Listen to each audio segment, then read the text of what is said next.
دنیا میں جو لوگ بھی کسی بھی مذہب کو مانتے ہیں وہ مذہب کو ثانوی درجے میں رکھتے ہیں، دوسرے درجے میں رکھتے ہیں، اور دوسرے درجے میں رکھنے کا مقصد یہ ہے کہ وہ یہ کہتے ہیں کہ مذہب اصل میں ہماری زندگی کو سدھارنے کے لیے ہے، لہذا ہمیں زندگی کو سیدھا کرنے کے لیے مذہب کی ضرورت ہے۔ یہ بات تو درست ہے کہ زندگی کو مذہب کے ذریعے سیدھا کیا جا سکتا ہے، لیکن مذہب کا بنیادی مقصد آپ کی زندگی کو ٹھیک کرنا ہے ہی نہیں۔ بعض دفعہ تو مذہب پہ چل کے زندگی خراب ہو جاتی ہے۔ اب آپ دیکھو، جو شخص مذہب پہ چلتے ہوئے قربانی دے اور جام شہادت نوش کر لے تو اس کی زندگی دنیاوی لحاظ سے سدھر گئی یا خراب ہو گئی؟ تھوڑا سا بولنا پڑے گا، میرا خیال خراب ہو۔ یہ میں اس لیے اتنی ڈیٹیل میں آج جا رہا ہوں کہ آج بہت سے مذہبی اسکالر انہوں نے مذہب کی حکمتیں مصلحتیں بیان کر کر کے نا لوگوں کو یہ واضح کر دیا ہے کہ گویا مذہب کا مقصد دنیا ہے، دنیا ٹھیک کرنا ہے۔ دنیا ٹھیک ہوتی ہے اس سے، لیکن دنیا ٹھیک کرنا اس کے مقصد نہیں ہے، نہ اس کا مقصد سکون ہے، نہ اس کا مقصد اطمینان ہے۔ کچھ لوگ کہتے ہیں مذہب پہ چلنے کا اللہ نے اس لیے حکم دیا تاکہ ہمیں اطمینان کی زندگی نصیب ہو۔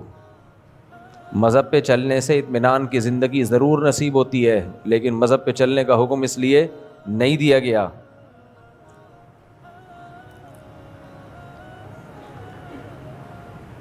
دنیا میں جتنے بھی مذاہب ہیں نا وہ لوگوں کو دنیا کی لالچ دیتے ہیں۔ مذہب پہ چلو گے تمہاری روزگار لگ جائے گا، تم مندر جایا کرو گے ڈیلی تو اس سے تمہارے یہ کام بن جائیں گے، تم یہ کرو گے تو یہ ہو جائے گا۔ قرآن ہمیں بتاتا ہے جس دنیا کو تم سدھارنے کی کوشش میں لگے ہوئے ہو، قرآن ہمیں بتاتا ہے یہ متاع الغرور ہے، دھوکے کا گھر ہے، اس کی فکر چھوڑ دو۔ اگر اس کی فکر بھی کرنی ہے تو اس لیے کرو کہ اللہ اس کے رسول کا حکم ہے۔ اصل چیز ہے اللہ کی عبادت، اس کی غلامی، بس۔ جو سکون کے پیچھے بھاگتا ہے نا اپنی زندگی کو ٹھیک کر لوں، میری زندگی میں سکون آ جائے، اطمینان آ جائے، تو نہیں آئے گا، دماغ سے نکال دو، یہ فکر ہی چھوڑ دو۔ دیکھو جو وہمی ہوتے ہیں نا، وہمی، ان کا علاج کیسے ہوتا ہے؟ جو وضو کرتے ہیں اور ان کا وضو نہیں ہو رہا ہوتا، گھنٹوں گھنٹوں وضو کرتے ہی رہتے ہیں، وہ ان کا علاج کیا ہے کہ تمہیں اگر شک ہے نا کہ پاؤں گیلا نہیں ہوا تو اسی شک کے ساتھ نماز پڑھو، پورا پاؤں دھونے کی کوشش، جملہ مکمل کریں نا، مت کرو۔ تم پاؤں دھونے لگو گے تو زندگی اسی میں خراب ہو جائے گی تمہاری۔ پرسوں ایک وہم کے مریض آئے، ان کے ابا بھی آئے اور کہنے لگے کہ اس کو وہم ہے، وہ مجھے خود کہنے لگے وہ صاحب کہ مجھے وہم ہے۔ اب ان کے ابا بھی آئے تھے۔ وہم یہ ہے کہ وضو نہیں ہوتا، آدھا گھنٹے کی نیت ہوتی ہے، نیت میں، نماز کی نیت میں کم سے کم آدھا گھنٹہ لگتا ہے۔ میں نیت کرتا ہوں ظہر کی نماز کی، ظہر کی نماز کی، ظہر کی نماز کی، بار بار دماغ۔ تو ان کے ابا نے بتایا کہ جب یہ وضو کرنے کے لیے بیٹھتے ہیں تو پاؤں میں آدھا گھنٹہ لگتا ہے، ان کو شک ہوتا ہے، پھر کسی اور کو بلاتے ہیں، دیکھو یار پورا پاؤں گیلا ہو گیا کہ نہیں ہو گیا۔ مجھے کہنے لگے اس کا علاج کیا ہے؟ میں نے کہا سائیکیٹرسٹ کو بھی دکھائیں، اور ایک علاج میں بتاتا ہوں، وہ یہ ہے کہ جب یہ وضو کریں، پاؤں ایک دفعہ پانی بہا دیا بس، اس کے بعد دوبارہ بہائے نا، چماٹ مارے ان کے۔ ابا کو میں نے بولا بچے کو کیا مارے؟ چماٹ۔ کان سے پکڑ کے چلو بھائی ادھر، شاباش، نماز پڑھ جا کے۔ پھر اس کو شک ہوگا کہ پاؤں گیلا نہیں ہوا تو اس کو بتا دے کہ تمہارا پاؤں خشک ہو تو بھی نماز ہو جائے گی، تمہارے لیے خصوصی پیکیج ہے، تمہیں پورا پاؤں دھونا ضروری نہیں ہے، بس یہ پیکیج ہے۔ مجھے پتا ہے پورا پاؤں دھوئے گا وہ، تو میں نے کہا ایک لگائیں، اور میں نے کہا شروع سے اسی طرح لگا دیے ہوتے نا تو یہاں تک نوبت نہ آتی۔ میں نے کہا یہ تمیز سے سمجھنے والے لوگ نہیں ہیں، بہمی کبھی بھی تمیز سے نہیں سمجھے گا۔ پھر میں نے کہا جب یہ آ جائے نا نیت کرنے لگے, میں نیت کرتا ہوں ظہر کی, ایک چماٹ لگائیں کھینچ کے, نیت باندھ. تو یہ کہے گا کہ مجھے تو پتہ ہی نہیں ظہر پڑھ رہا ہوں اثر پڑھ رہا ہوں. بولے بھائی تیری نماز بغیر نیت کے ہو جائے گی, تو کرنے کیا ہے یہاں پہ؟ نماز ہی تو پڑھنے آیا ہے نا, نیت نہیں ہے تو پھر کیا ہے؟ تو میں نے کہا یہ واجب الچماٹ ہے. یہ کیا ہے؟ آپ نے واجب القتل سنا ہوگا, واجب التعزیر سنا ہوگا, واجب الچماٹ بھی ہوتا ہے, واجب الچماٹ. تو دیکھو اگر ہم اس کو ایسے ہی چھوڑ دیں کہ تم پہلے اپنا اطمینان کر لو, تسلی کر لو, جب پاؤں دھونے کا یقین ہو پھر نماز پڑھو, تو تسلی ہوگی اس کو, اس کی بیماری کم ہوگی یا بڑھے گی؟ بڑھے گی. یہ تو میں نے ایک مثال دی ہے. جو دنیا میں خوشی کی فکر میں لگا رہتا ہے, مجھے خوشی مل جائے, مجھے اطمینان مل جائے, مجھے سکون مل جائے, اس کی بیماری بڑھتی ہے. اسے سکون پیدا کرنے کا جو ہوس ہے نا, خوشی اور عیاشی کی جو ہوس ہے, یہ ہوس کم ہونے کے بجائے بڑھتی ہے. اور ہوس کسی بھی چیز کی دل میں پیدا ہو تو اس سے سکون ملے گا یا بے سکونی؟ بھائی کسی بھی چیز کی چاہت لے کے گھومتے رہو تو بے سکونی ہے بھائی. اس لیے اس کی بالکل فکر چھوڑ دینی چاہیے. مجھے خوشیاں ملیں, مجھے راحتیں ملیں, خوشی کے اسباب اختیار کرو, باقی بولو ہماری زندگی کا مقصد خوشیاں ہے ہی نہیں. یہ تو انگریزوں کا مقصد ہے, کافر کا مقصد. پشتوں میں کافر کو بولتے ہیں کافر کا بچہ. دنیا میں خوشیوں کی تلاش اور اس فکر میں لگے رہنا کہ میں خوش ہوں یا نہیں ہوں, یہ کس کا کام ہے؟ کافر کے بچے کا. مسلمان کا یہ کام نہیں ہے. میں تھوڑا تھکا ہوا ہوں اس لیے تھوڑا بجھا بجھا لگ رہا ہوں. یہ مطلب نہیں کہ کوئی ٹینشن چل رہی ہے, کچھ بجھا بجھا ہوں, تھکا ہوا, سویا نہیں ہوں. میں ابھی ڈائریکٹ اترا ہوں. ہوا یہ کہ وہ ہمارے جو جدہ ایئرپورٹ سے جس فلائٹ کا ٹکٹ ہوا تھا, 3 ایئرپورٹ ہیں, تو ہم کسی اور ایئرپورٹ پہنچ گئے. پھر پتہ چلا یہ نہیں ہے بلکہ وہ ہے, اور وہ بھی اتنا دور ہے کہ پہنچ ہی نہیں سکتے, تو فلائٹ ہی نکل گئی. اس کی وجہ سے ساری رات, پھر سارا دن, ورنہ میں نے صبح آنا تھا, میں صبح آ کے سو جاتا. خیر بات ٹھیک ہی کروں گا. اب یہ نہ سمجھیں کہ میں تھکاوٹ میں غلط باتیں آپ کے سامنے شروع کر دوں گا, بات انشاءاللہ ٹھیک ہوگی. تو پھر جاتے ہوئے PIA میں گئے تھے, وہ بھی ابھی تک تھکاوٹ اتری نہیں ہے. جا رہا تھا تو PIA میں ایک صاحب PIA میں کیا کر رہے ہیں. اب آپ دیکھو ہماری قوم کی حالت دیکھو, کسی کو کیا پتہ چلے گا میں کس کی بات کر رہا ہوں؟ غیبت نہیں ہوگی انشاءاللہ. یہ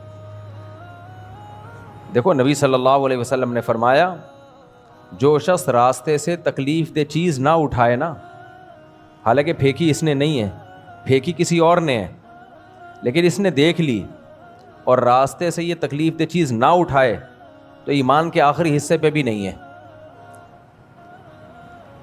میں بار بار ایک مثال دیتا ہوں کہ قرآن و سنت میں جزیات کے ضمن میں کلیات بیان ہوتے ہیں, یعنی مثالیں ہوتی ہیں جس سے اصول سمجھائے جاتے ہیں. کیوں؟ نبی صلی اللہ علیہ وسلم نے فرمایا اعطیت جوامع الکلم, اللہ نے مجھے جامع کلمات دیے ہیں. جامع کلمات کا مطلب کیا؟ 23 سال کی عمر میں آپ نے قیامت تک کے انسانوں کی رہنمائی کرنی ہے, تو ٹائم بہت تھوڑا ہے. تو اگر آپ جزیات میں لگ گئے تو آپ قانون دنیا کو دے کے جا سکتے تھے پھر ہیں بھائی. 23 سال میں 23,000 سال کا قانون بن سکتا ہے؟ بولتے کیوں نہیں بھائی, نہیں ہو سکتا نا. ایک ایک جزیہ, تو وہ جزیات جو ہے نا وہ ایگزامپل ہیں, اس میں قوانین چھپے ہوئے ہیں, قوانین چھپے ہوئے ہیں. تبھی تو اجتہاد ہے, فقہاء نے اجتہاد کیا ہے, مجتہدین پیدا ہوئے ہیں امت میں جنہوں نے رائے اور فکر کر کے اجتہاد کیا. اگر قوانین نہ ہوتے تو اجتہاد کیوں ہوتا؟ ہر چیز حدیث میں لکھی ہوئی ہوتی اور عمل کرتے چلے جاتے. ہمارے جو اہل حدیث حضرات ہیں یہ اسی اجتہاد کے تو منکر ہیں. ایک دفعہ ایک اہل حدیث عالم کہنے لگے کہ میں نے کہا یہ اصال ثواب کا انکار کیوں کرتے ہو؟ کہتے ہیں حدیث میں تو 3 چیزوں کا ذکر آیا ہے. حدیث میں آیا ہے کہ 3 چیزیں مرنے کے بعد میت کے لیے ہوتی ہیں, عمل ولد صالح یدعو لہ, نیک اولاد جو دعا مانگے, علم ینتفع بہ, وہ علم جو چھوڑا, اور صدقہ جاریہ. تو چوتھی تو کوئی چیز نہیں حدیث میں. میں نے کہا واہ بھائی واہ. حدیث کا جو پہلی جماعت کا طالب علم ہوتا ہے نا, اس کو بھی پتا ہوتا ہے جب حدیثوں میں آئے نا کہ 3 چیزیں, تو اس کا مطلب 3 نہیں ہوتا. دیکھو حدیث میں آتا ہے مسلمان کے 5 حقوق ہیں مسلمان پر, چھینک آئے تو الحمدللہ کہو, جنازہ پڑھو, مریض ہو تو عیادت کرو, سلام کا جواب دو. ایک 5واں بھی حق ہے جو اس وقت ذہن میں نہیں ہے, ہاں دعوت دے تو قبول کرو. حدیث میں آتا ہے مسلمان کے مسلمان پر 5 حق ہیں. کیا مطلب, چھٹا کوئی حق نہیں ہے؟ تو حدیث میں 5 کا مطلب 5 نہیں ہوتا, 3 کا مطلب 3 نہیں ہوتا. یہ 5 کا عدد صرف یاد کرانے کے لیے کہ فی الحال 5 چیزیں بتائی جا رہی ہیں, نمبر سے چیزوں کو یاد رکھنا آسان ہوتا ہے. اس کو فقہ کی اصطلاح میں کہتے ہیں مفہوم مخالف. قرآن اور سنت کے احکام میں مفہوم مخالف کا اعتبار نہیں ہوتا. اور خاندانی مثال دے دیتا ہوں. قرآن میں آتا ہے وَمَن لَّمْ يَسْتَطِعْ مِنْكُمْ طَوْلًا أَن يَنكِحَ الْمُحْصَنَاتِ الْمُؤْمِنَاتِ فَمِمَّا مَلَكَتْ أَيْمَانُكُم مِّن فَتَيَاتِكُمُ الْمُؤْمِنَاتِ. تم میں کوئی آزاد عورت سے نکاح کی طاقت نہیں رکھتا تو باندی سے کر لے نکاح. امام حنیفہ کہتے ہیں اگر آزاد عورت سے نکاح کی طاقت ہے پھر بھی باندی سے نکاح جائز ہے. کیوں؟ قرآن نے یہ کہا ہے کہ جو آزاد عورت سے نکاح کی طاقت نہیں رکھتا وہ باندی سے کر لے. یہ نہیں کہا کہ جو رکھتا ہے وہ کیا کرے, اس کے بارے میں تو خاموش ہے. اس کو کہتے ہیں مفہوم مخالف. اس کے جو اپوزٹ معنی سمجھ میں آ رہا ہے اس سے قرآن خاموش ہے. اور نکاح میں اصل یہ ہے کہ کوئی بھی مسلمان ہو اس سے نکاح جائز ہے, سوائے بچوں کے باپوں کے نزدیک. ان کے نزدیک جائز نہیں ہے, چاہے بڈھا ہو جائے 50 سال کا. تو اب یہ فقہ کی بحث ہے, لمبی بحث ہے, میں ابھی اس بحث میں نہیں پڑھتا. تو یہاں بھی ایسا ہی ہے کہ حدیث میں جب آتا ہے 5 چیزیں, 3 چیزیں, 3 آدمی ہیں جن کی طرف اللہ قیامت کے دن نظر اٹھا کے بھی نہیں دیکھے گا. لا یکلمہم اللہ ولا ینظر الیہم ولا یزکیہم. نبی نے فرمایا 3 افراد ایسے ہیں جن کی طرف اللہ قیامت میں نظر اٹھا کے نہیں دیکھے گا, ان کے گناہوں کو پاک نہیں کرے گا. ابو ذر غفاری کہتے ہیں خوابوا وخسروا من ہم یا رسول اللہ, وہ تو برباد ہو گئے. وہ 3 کون ہیں؟ آپ نے فرمایا المسبل ازارہ, اپنے ازار کو تکبر سے لٹکانے والا, والمنفق سلعتہ بالحلف الکاذب, جھوٹ بول کے مال بیچنے والا. ویڈیو نہ بناؤ بھائی, جھوٹ بول کے مال بیچنے والا.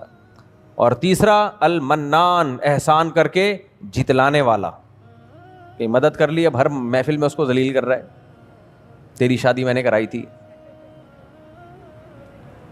یہ جو تو کاروبار کر رہا ہے میں نے کروا کے دیا تھا, ہر جگہ اس کو ذلیل کر رہا ہے. یہ ٹوپی تیری میں نے تجھے گفٹ دی تھی. تو 3 آدمی ہیں, تو کیا مطلب صرف 3 ہی ہیں؟ قرآن میں یہودیوں کے بارے میں بھی آتا ہے, وہ علماء جو اللہ کی آیات چھپاتے ہیں ان کے بارے میں بھی آتا ہے. تو حدیث میں 3 کا مطلب 3 بولتے کیوں نہیں ہوتا.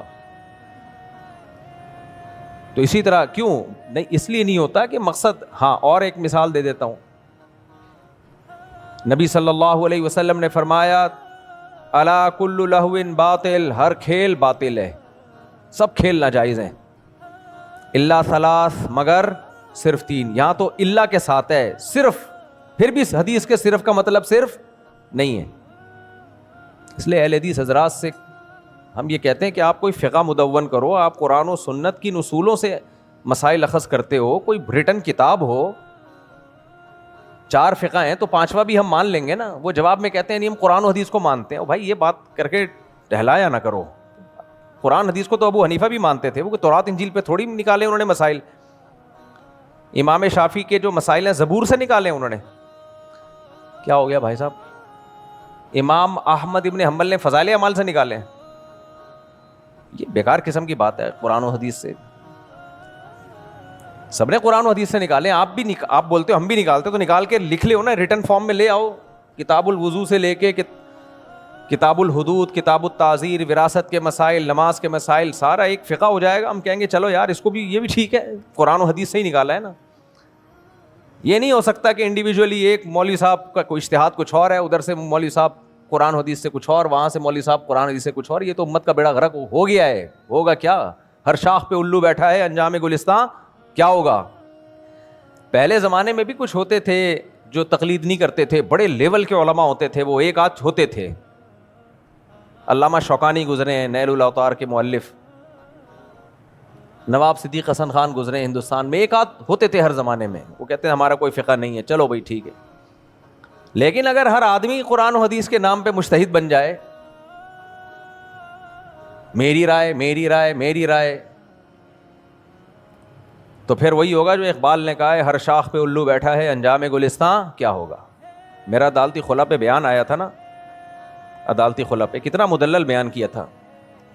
3-4 اہل حدیثوں کا میرے خلاف اس پہ بیان آ چکا ہے, اور اتنی بھی توفیق نہیں ہوئی کہ پہلے وہ میرا بیان سن تو لیتے, سننے کے بعد جواب دیتے. میرے بھائی سنا ہی نہیں اور جواب دے دیا. یہ تحقیق ہے, یہ محقق ہیں, ان کی تقلید کریں گے ہم. اور مسئلہ بھی خلا کا, جو بیوی کے حلال حرام ہونے کا.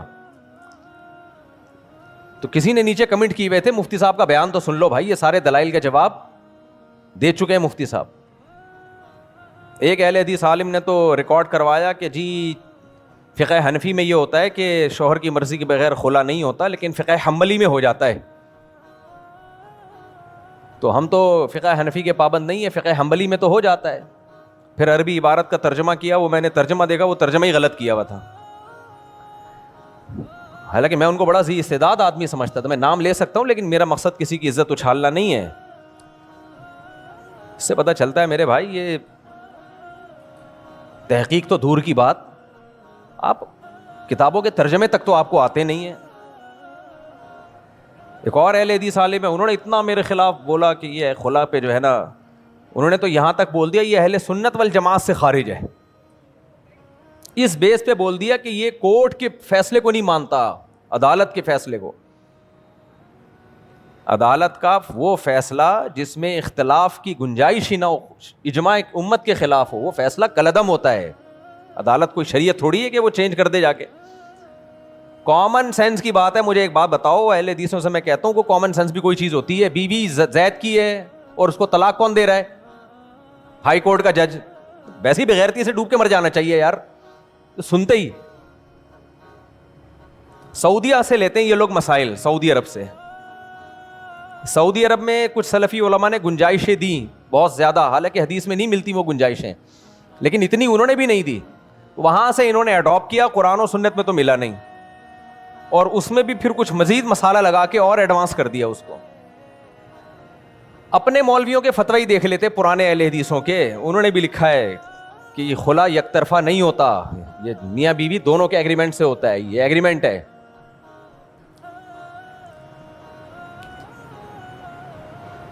ایک نے تو یہاں تک کہا کہ پھر عورت کو جو خلا کا رائٹ ہے اس کا مطلب کیا ہے؟ اگر شوہر کی اجازت ضروری ہے, پھر عورت کو تو خلا کا رائٹ ہے, تو اس کا مطلب کیا ہے؟ یہ قرآن حدیث سے دلیل ہے؟ اس کا مطلب آپ بھی تلاش کرو, میں بھی تلاش کرتا ہوں. حدیث سے پتہ چلتا ہے, قرآن سے پتہ چلتا ہے کہ جانبین کی مرضی کے بغیر خلا بولو نہیں ہو سکتا. قرآن سے بھی پتہ چلتا ہے فلا جناح علیہما, دونوں پہ کوئی گناہ نہیں ہے, دونوں کی طرف نسبت, فی مفتدت بھی, کہ عورت فدیہ دے دے اور وہ فدیہ کو ایکسیپٹ کر لے. تو اگر جانبین کی مرضی سے ایسا ہوتا ہے تو کوئی گناہ نہیں ہے. اور کمال کی بات ہے کہ اسلام نے مرد کو جب طلاق دینے کا حکم دیا, جب اس کو رائٹ دیا, تو اس کے رائٹ تو بڑے محدود کر دیے کہ اکٹھی 3 نہیں دے سکتے اور 1 سے زیادہ نہیں دے سکتے, اور عورت کے اختیارات اتنے بڑھا دیے, جب مرضی منہ اٹھاؤ کورٹ سے جا کے لو اور پتلی گلی سے نکل لو. یہ وہ ہیں جو ہمیں امام حنیفہ کی تقلید سے روکتے ہیں. سمجھ میں آ رہی ہے بات؟ میرا مقصد یہ بتانا, علم کا لیول یہ ہے. تو اس لیے سیدھا سیدھا جو امت چلتی آ رہی ہے نا, 4 فقہ دنیا میں رائج ہیں ہمیشہ سے, امت انہی کو فالو کرتی ہے. ابھی سعودی عرب میں ہم ہو کر آئے نا, وہاں بوکھلائے ہوئے ہیں وہ لوگ بھی اب فقہ حنبلی کی طرف آ رہے ہیں. اتنے بوکھلا گئے ہیں, ہر شخص نئے نئے مسائل مارکیٹ میں لے کر آ رہا ہے. اب آپ مجھے ایک بات بتاؤ, سعودی عرب میں جو 20 رکعت کو 10 رکعت کر دیا, آپ کسی غیر مسلم کو یہ مطمئن کہہ کے مطمئن کر سکتے ہو کہ حدیث میں کوئی تعداد متعین نہیں ہے, اور نبی نے 8 پڑھی ہیں, مطمئن ہو جائے گا وہ, کہے گا 1400 سال سے تم کیا کر رہے تھے؟ خدا کی قسم اس کا کوئی جواب کسی کے پاس نہیں ہے. 1400 سال سے تمہیں سمجھ میں نہیں آیا کہ نبی تو رمضان غیر رمضان میں 8 پڑھتے تھے؟ 1400 سال کے بعد تمہیں سمجھ میں آ رہا ہے؟ بیوقوف بنانا بہت آسان کام ہے, باتوں کو گھمانا بہت آسان کام ہے. تراویح پر تہجد کی دلیل فٹ ہی نہیں بیٹھتی ہے. وہ جو حدیث سیدہ عائشہ کی حدیث ہے, نبی رمضان غیر رمضان میں 8 پڑھتے تھے, اس سے نہ امام ابو حنیفہ نے استدلال کیا, نہ امام شافعی نے, نہ امام احمد نے, نہ امام مالک نے, کہیں بھی کسی نے اس کا ریفرنس دیا ہی نہیں ہے. یہ اس کی علامت ہے, وہ اس کو اس سے سمجھتے ہی نہیں تھے, وہ سمجھتے اس کا اس سے کوئی تعلق ہی نہیں ہے.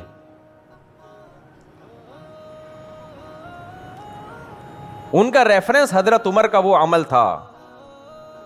امام ابو حنیفہ سے پوچھا گیا نا, آپ نے جو 20 رکعت تراویح کے سنت ہونے کا فتویٰ دیا, کیا دلیل ہے؟ تو انہوں نے یہ نہیں کہا کہ نبی رمضان غیر رمضان میں 8 پڑھتے ہیں, انہوں نے فرمایا ما رأیت عمر مبتدعا, میں عمر بن خطاب کو بدعتی نہیں سمجھتا. یعنی انہوں نے جب 20 پڑھی ہیں ان کے پاس ہوگی کوئی دلیل جو ہم تک نہیں پہنچی. یہ آسان ہے, یہ جواب آسان ہے, اس سے پوری امت بچ جائے گی. لیکن آپ جس ٹریک پہ چل رہے ہو نا, ایک حدیث لے کے پوری امت پہ مسلط کر دینا, اپنے مطلب کا مفہوم اس کو پہنا دینا لوگوں کو, اس سے اتنے سارے اشکالات ہوتے ہیں. سب سے پہلی بات, اسلاف نے اس کو تراویح کا نام کیوں دیا؟ 8 رکعت تو ترویحتین ہوتا ہے, تراویح ہوتی نہیں ہے. ایک ترویح 4 رکعت کو کہتے ہیں, تو 8 رکعت پہ تو یہ تراویح کا لفظ ہی فٹ نہیں بیٹھ رہا. اور یہ میں نے تھوڑی نام دیا ہے, تو خلفائے راشدین کے دور میں نام دیا گیا ہے.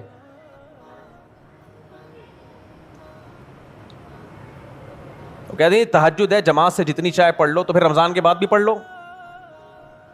بھائی یہ تہجد نہیں ہے, یہ رمضان کے ساتھ خاص ہے, جماعت کے ساتھ ہے, مخصوص رکعتیں ہیں, جتنی منقول ہیں اس میں کمی بیشی کی اجازت نہیں ہے. سنت وہی ہے, پھر باقی کوئی پڑھے نہ پڑھے وہ اس کی مرضی ہے. خیر, تو ہر شاخ پہ الو بیٹھا ہے, انجام گلستان کیا ہوگا؟ وہ ایک اہل حدیث عالم ہے, ٹیلی ویژن میں بہت زیادہ آتے ہیں, قاری خلیل الرحمان صاحب. وہ عجیب بات ہے, مجھے افسوس اس پر ہو رہا ہے کہ ٹیلی ویژن میں ان کا اسٹائل کچھ اور ہوتا ہے, اور نجی مجلس میں ان کا اسٹائل کچھ اور ہوتا ہے. کیمرے پہ ان کا اسٹائل کچھ اور ہوتا ہے, اور انڈیویجول کہیں بیٹھے ہوئے ہوں گے تو اسٹائل کچھ اور. میں نام لے لے کے لوگوں پہ رد نہیں کرتا, لیکن یہ غیر اخلاقی حرکت ہے کہ آپ میڈیا پہ چیلنج کر رہے ہو بلانے کے لیے ہمیں, اور نجی محفل میں کہہ رہے ہو نہیں آنا. ٹھیک ہے, یہ بہت غلط چیز. تو ایسے مجتہدین کو ہم ابو حنیفہ کو چھوڑ کے فالو نہیں کر سکتے. تو مسئلہ یہ نہیں ہے, قاری خلیل الرحمان صاحب نے بھی خلا کا مسئلہ غلط بتایا, بالکل لمبی پھینکی ہے بیٹھ کے. یار آپ مسئلہ حلال و حرام, بیوی کے حلال و حرام کا مسئلہ ہلکا ہے, اس میں اتنی غیر سنجیدہ باتیں کر رہے ہوتے ہو آپ, لیبل قرآن و سنت کا لگا رہے ہو.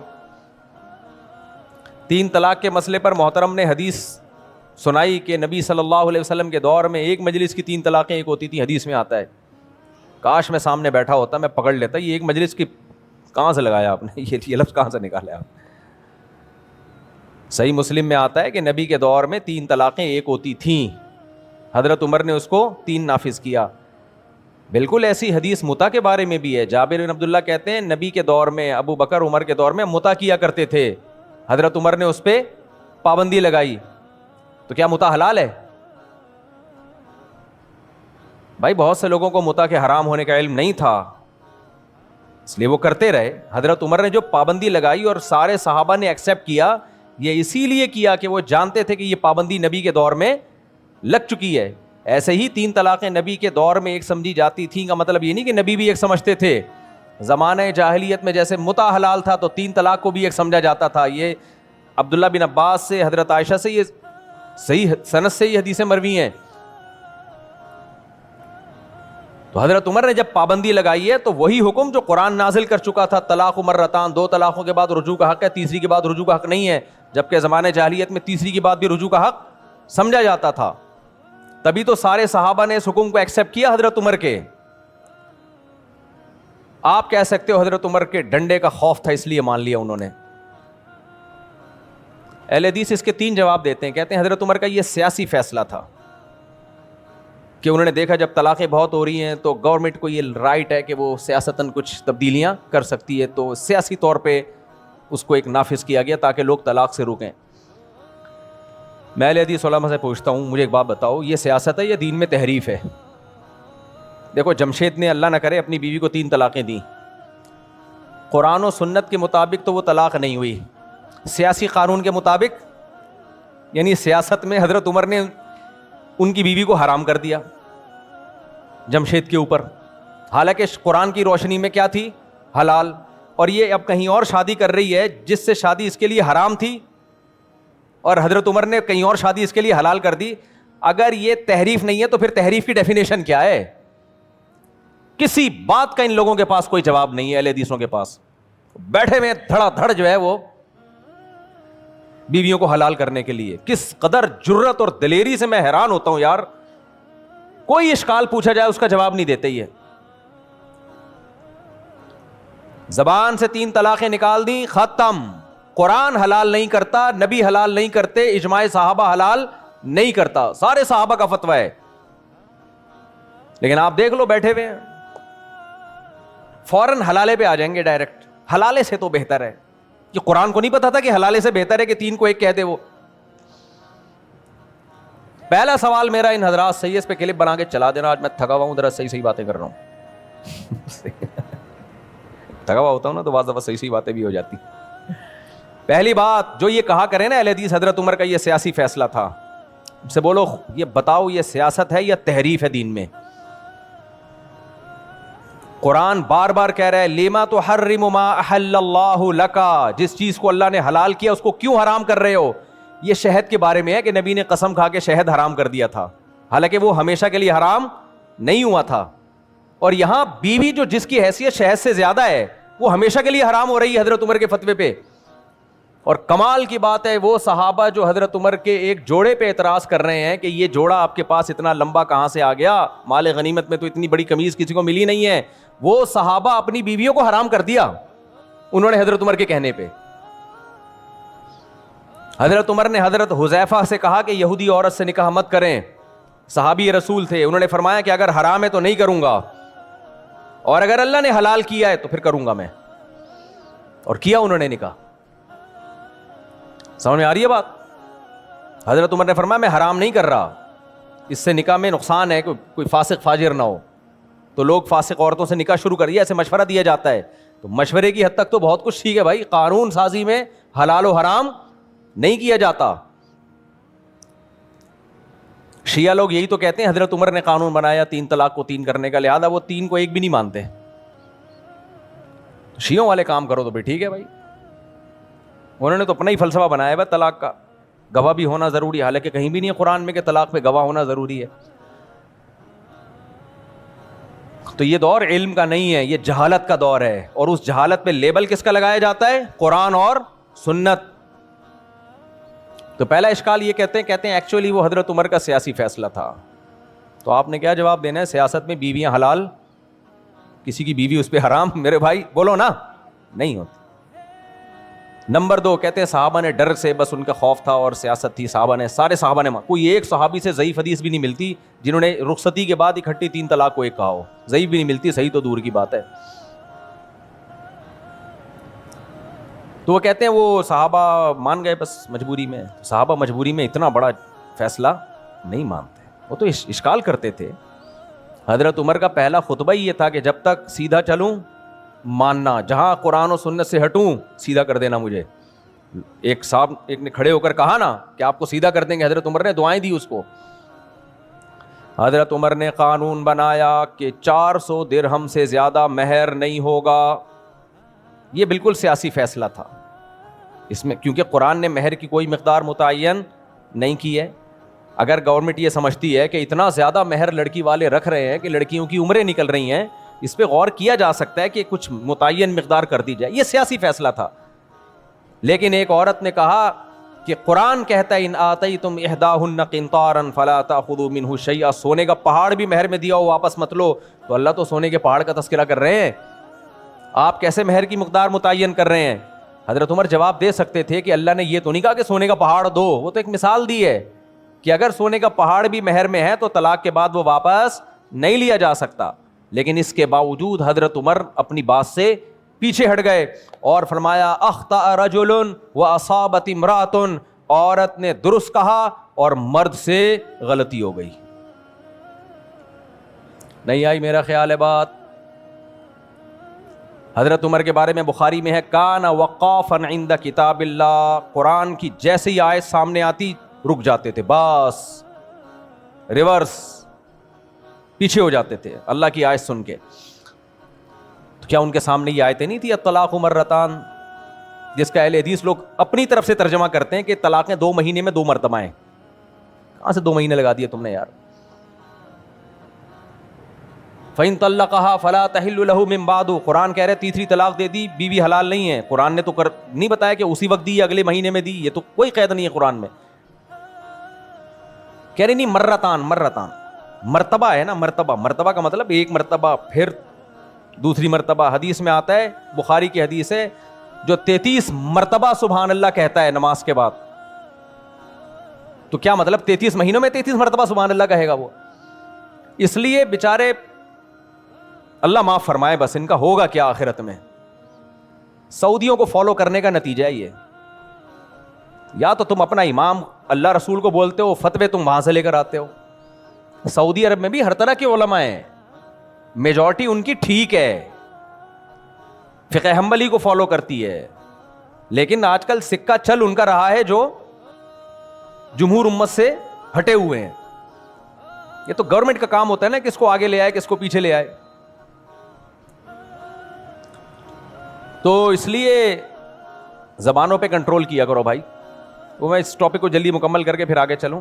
کچھ کام غصے میں ہو جاتے ہیں, نارمل روٹین میں نہیں ہوتے. وہ میں نے کچھ بیان تھکاوٹ کے لیے رکھے ہوئے ہوتے ہیں, تھکاوٹ ہوئی تو یہ والا بیان کروں گا میں. تو پہلی بات, سیاسی فیصلہ ہو سکتا ہے یہ ہے؟ نہیں ہو سکتا. یہ تحریف ہے, یہ سیاست نہیں ہے. بیوی کو حلال حرام کر دینا یہ کیا ہے؟ دین میں بدترین تحریف ہے. اور اگر یہ نہیں ہے تو پھر تحریف کسے کہتے ہیں بتا دو بھائی. آج کوئی خلیفہ اٹھ کے بولے ایک بھی نہیں ہوتی, تو کیا مان لو گے اس کو؟ دوسری بات, صحابہ نے مانا کیوں؟ اچھا, ایک بریلوی عالم ہے, انہوں نے بھی میرے خلاف ایک کلپ بنایا ہے تو وہ بریلوی لیکن ذرا معتدل سے ہیں, بڑے معتدل سے ہیں وہ. انہوں نے میرے خلاف ایک کلپ بنایا, انہوں نے کہا مفتی طارق مسعود صاحب یہ کہتے ہیں کہ 3 طلاق کا مسئلہ اجماعی ہے, اس میں امت پہ کیا ہے؟ اجماع ہے. تو انہوں نے کہا نہیں ایسا نہیں, اجماع نہیں ہے, مفتی صاحب مبالغہ آرائی کرتے ہیں, فلاں نے لکھا ہے کہ اس میں اختلاف ہے, فلاں نے لکھا ہے اس میں اختلاف ہے, فلاں نے بھی لکھا ہے اس میں اختلاف, فلاں نے بھی لکھا, فلاں نے بھی. خوب سمجھ لو, فلاں کے لکھنے پر گورنمنٹ کی طرف سے کوئی پابندی نہیں. اس طرح کی کلپ دیکھ کے متاثر نہ ہوا کریں. سب سے پہلے کسی صحابی سے دکھائیں. اچھا میں یہ بھی آپ کو بتا دوں, فلاں نے لکھا ہے کہ فلاں صحابی نے 3 طلاق کو ایک کہا ہے, یہ بھی لکھا ہے فلاں نے, لیکن لکھا ہی ہے, صحیح ہے. لکھنے پر گورنمنٹ کی طرف سے کوئی پابندی نہیں. کوئی بھی کسی بھی ٹائم پہ کچھ بھی لکھ سکتا ہے. میں اگر لکھ دوں کہ وزیر اعظم مفتی طارق مسعود, اب آپ کو فلاں نے لکھا ہے کہ مفتی صاحب وزیر اعظم ہے, بھائی کوئی سند تو پیش کرو. کوئی سر نہیں پاؤں بھائی ایسے ہی لکھ دیا فلاں صحابی قائل تھے, کس نے لکھا؟ کوئی سند نہیں ہے اس کی, اور جس کے بارے میں لکھا ان سے صحیح سند سے ہے کہ وہ 3 کو 3 کہا ہے انہوں نے. اس لیے میں نے اس مسئلے پہ ریسرچ کرنے کے بعد میں یہ کہہ رہا ہوں کہ اجماعی مسئلہ ہے, کہیں بھی نہیں اس میں اختلاف ہے. تو یہ لاتے رہیں گے فلاں نے لکھا ہے کہ اختلافی ہے, دیوبندی عالم نے بھی لکھا ہے اختلافی ہے, لکھا ہے دیوبندی عالم نے بھی, ان سے بھی دیوبندی کیا دودھ کے دھلے ہوئے ہوتے ہیں, ان سے غلطی نہیں ہو سکتی. مفتی کفایت اللہ صاحب ہیں, دیوبندی عالم ہیں, انہوں نے لکھا ہے کہ صحابہ میں اس میں اختلاف تھا, تو لکھا ہے وہ متاثر ہو کے, ابن تیمیہ رحمہ اللہ نے لکھ دیا تھا تو وہ انہوں نے انہی کی بات نقل کر دی. لیکن جب کتابوں کی دنیا میں گئے تو کسی نے بھی نہیں لکھا, یعنی صحابی نے سے ثابت نہیں ہے. ایک صحابی سے بھی نہیں ملے گا رخصتی کے بعد 3 طلاقوں کو کسی صحابی نے ایک کہا ہو, کہیں بھی نہیں ہے. کل کی بات ہے, ایک صاحب نے 3 طلاقیں دی, میں نے بول دیا کہ 3 ہو گئی ہیں, تو کہنے لگے اہل حدیث تو بولتے ہیں. میں نے کہا اہل حدیث کی بات صحیح نہیں ہے. کہتے ہیں سعودیہ زیادہ اسلام جانتا ہے یا یہ ہندوستان اور پاکستان کے علماء؟ سعودیہ کے مفتی زیادہ پڑھے لکھے ہیں, یا جب بیوی حلال کرنی ہو نا تو 20 طریقے ہوتے ہیں انسان کے پاس. پہلی بات تو سعودیہ کے اکثر علماء یہی کہتے ہیں جو میں کہہ رہا ہوں, سمجھ میں آ رہی ہے بات؟ وہ کوئی الگ سے اسلام نہیں پڑھا انہوں نے. ہاں کچھ علماء ان کے ہیں جو ٹریک سے ہٹ گئے ہیں. تو میں بھی اس بحث میں نہیں جاتا کہ سعودیہ کے اکثر علماء کیا کہتے ہیں, وہ ایک ریفرنسز کی ایک لمبی بحث ہے. میں نے کہا مجھے ایک بات بتاؤ, سعودیہ کے علماء ٹھیک ہیں, یہ صحابہ ٹھیک ہیں؟ تو صحابہ تو پہلے ہیں میرے بھائی. اسلاف میں اپنے آپ کو سلفی کہتے ہیں, سلفی کہتے ہیں. سلف میں کوئی دکھا دو جس نے 3 طلاق کو 1 کہا ہو, سلف میں کوئی دکھا دو جس نے 20 رکعت سے کم 1 رکعت تراویح کو سنت کہا ہو.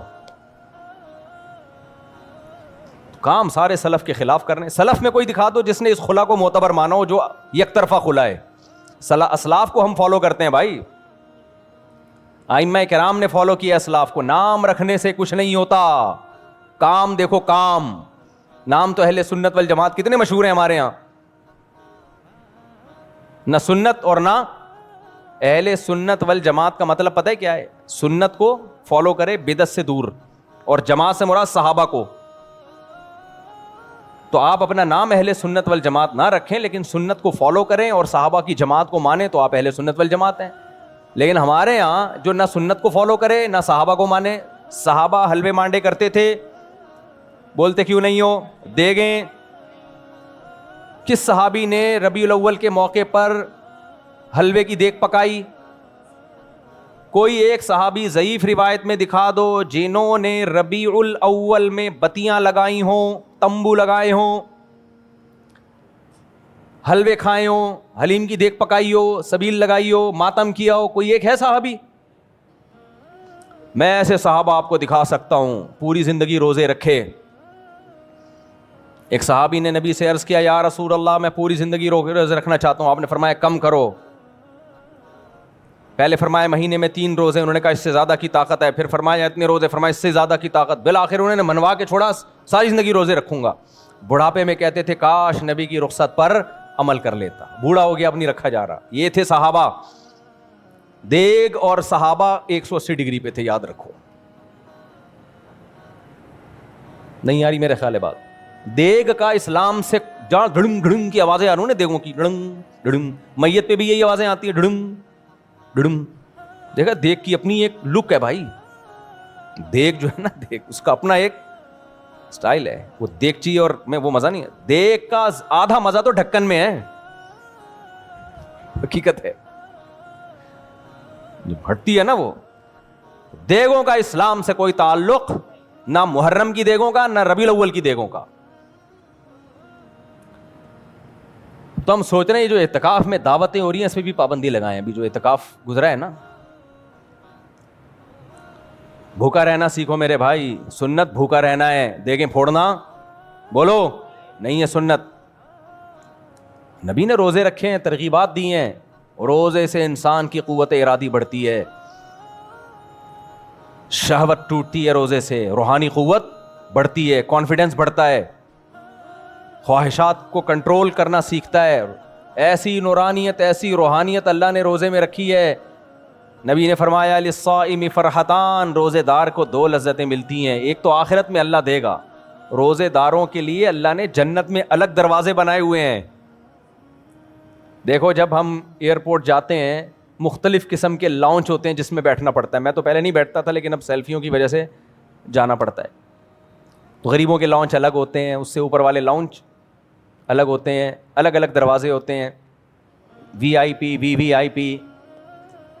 ایک ہے حج ٹرمینل, سب سے تھکا ہوا, صحیح ہے نا, حج ٹرمینل. تو وہ حاجیوں کے لیے ہے, وہیں سے حج شروع ہو جاتا ہے آپ کا. تو ایسے ہی جنت میں بھی ایک جیسے انٹری نہیں ہوگی. سارے جنتی ایک ہی گیٹ سے تھوڑی جائیں گے. تو وہاں اللہ نے ایک الگ سے دروازہ روزے داروں کے لیے رکھا ہے. سمجھ میں آ رہی ہے بات؟ جو کثرت سے روزے رکھا کرتے تھے, دیگ والوں کے لیے جنت میں کوئی دروازہ نہیں ہے, کوئی دروازہ نہیں ہے دیگ کے لیے. تو خیر کہاں ہم نکل لیے. تو اپنے آپ کو اہل سنت والجماعت کہہ دینا آسان ہے, گورنمنٹ کی طرف سے کوئی پابندی نہیں ہے. سلفی کہہ دینا بھی بہت آسان, سلف کی ایک نہ مانو. لگا دو اپنے نام کے ساتھ سلفی. تو اس لیے نبی صلی اللہ علیہ وسلم نے جو جنتی فرقہ بتایا نا, اس کا نام نہیں بتایا ہمیں, علامت بتائیے, نام بھلے جو بھی ہو, نام نہیں بتایا. دیکھو آپ کسی ایسے ملک میں گئے جہاں چینی کو چینی نہیں کہتے, وہاں ہو سکتا ہے چائنا میں آپ گئے, وہاں چینی کو فرض کرو چنگ پونگ کہتے ہیں, ایک مثال دے رہا ہوں. چائنا والے کچھ بھی کہہ سکتے ہیں بھائی, ان کی زبان ہے, چنگ پونگ کہتے ہیں. اور چینی کو وہ چین والا بندہ انسان کو چینی کہتے ہیں. اب آپ کی اماں نے چائنا میں آپ کو بھیجا, بیٹا جا چینی لے کر آ, اور اماں کو پتا تھا کہ یہ جب دکان والے کو جا کے کہے گا چینی چاہیے تو وہ ایک چینی بندہ اٹھا کے پکڑا دے گا اس کو, یہ لے جا بھائی, کیا کام ہے تجھے, گھر میں پوچھا لگوانا ہے, گھر کا نل کا ٹھیک کروانا ہے, یہ بندہ لے جا.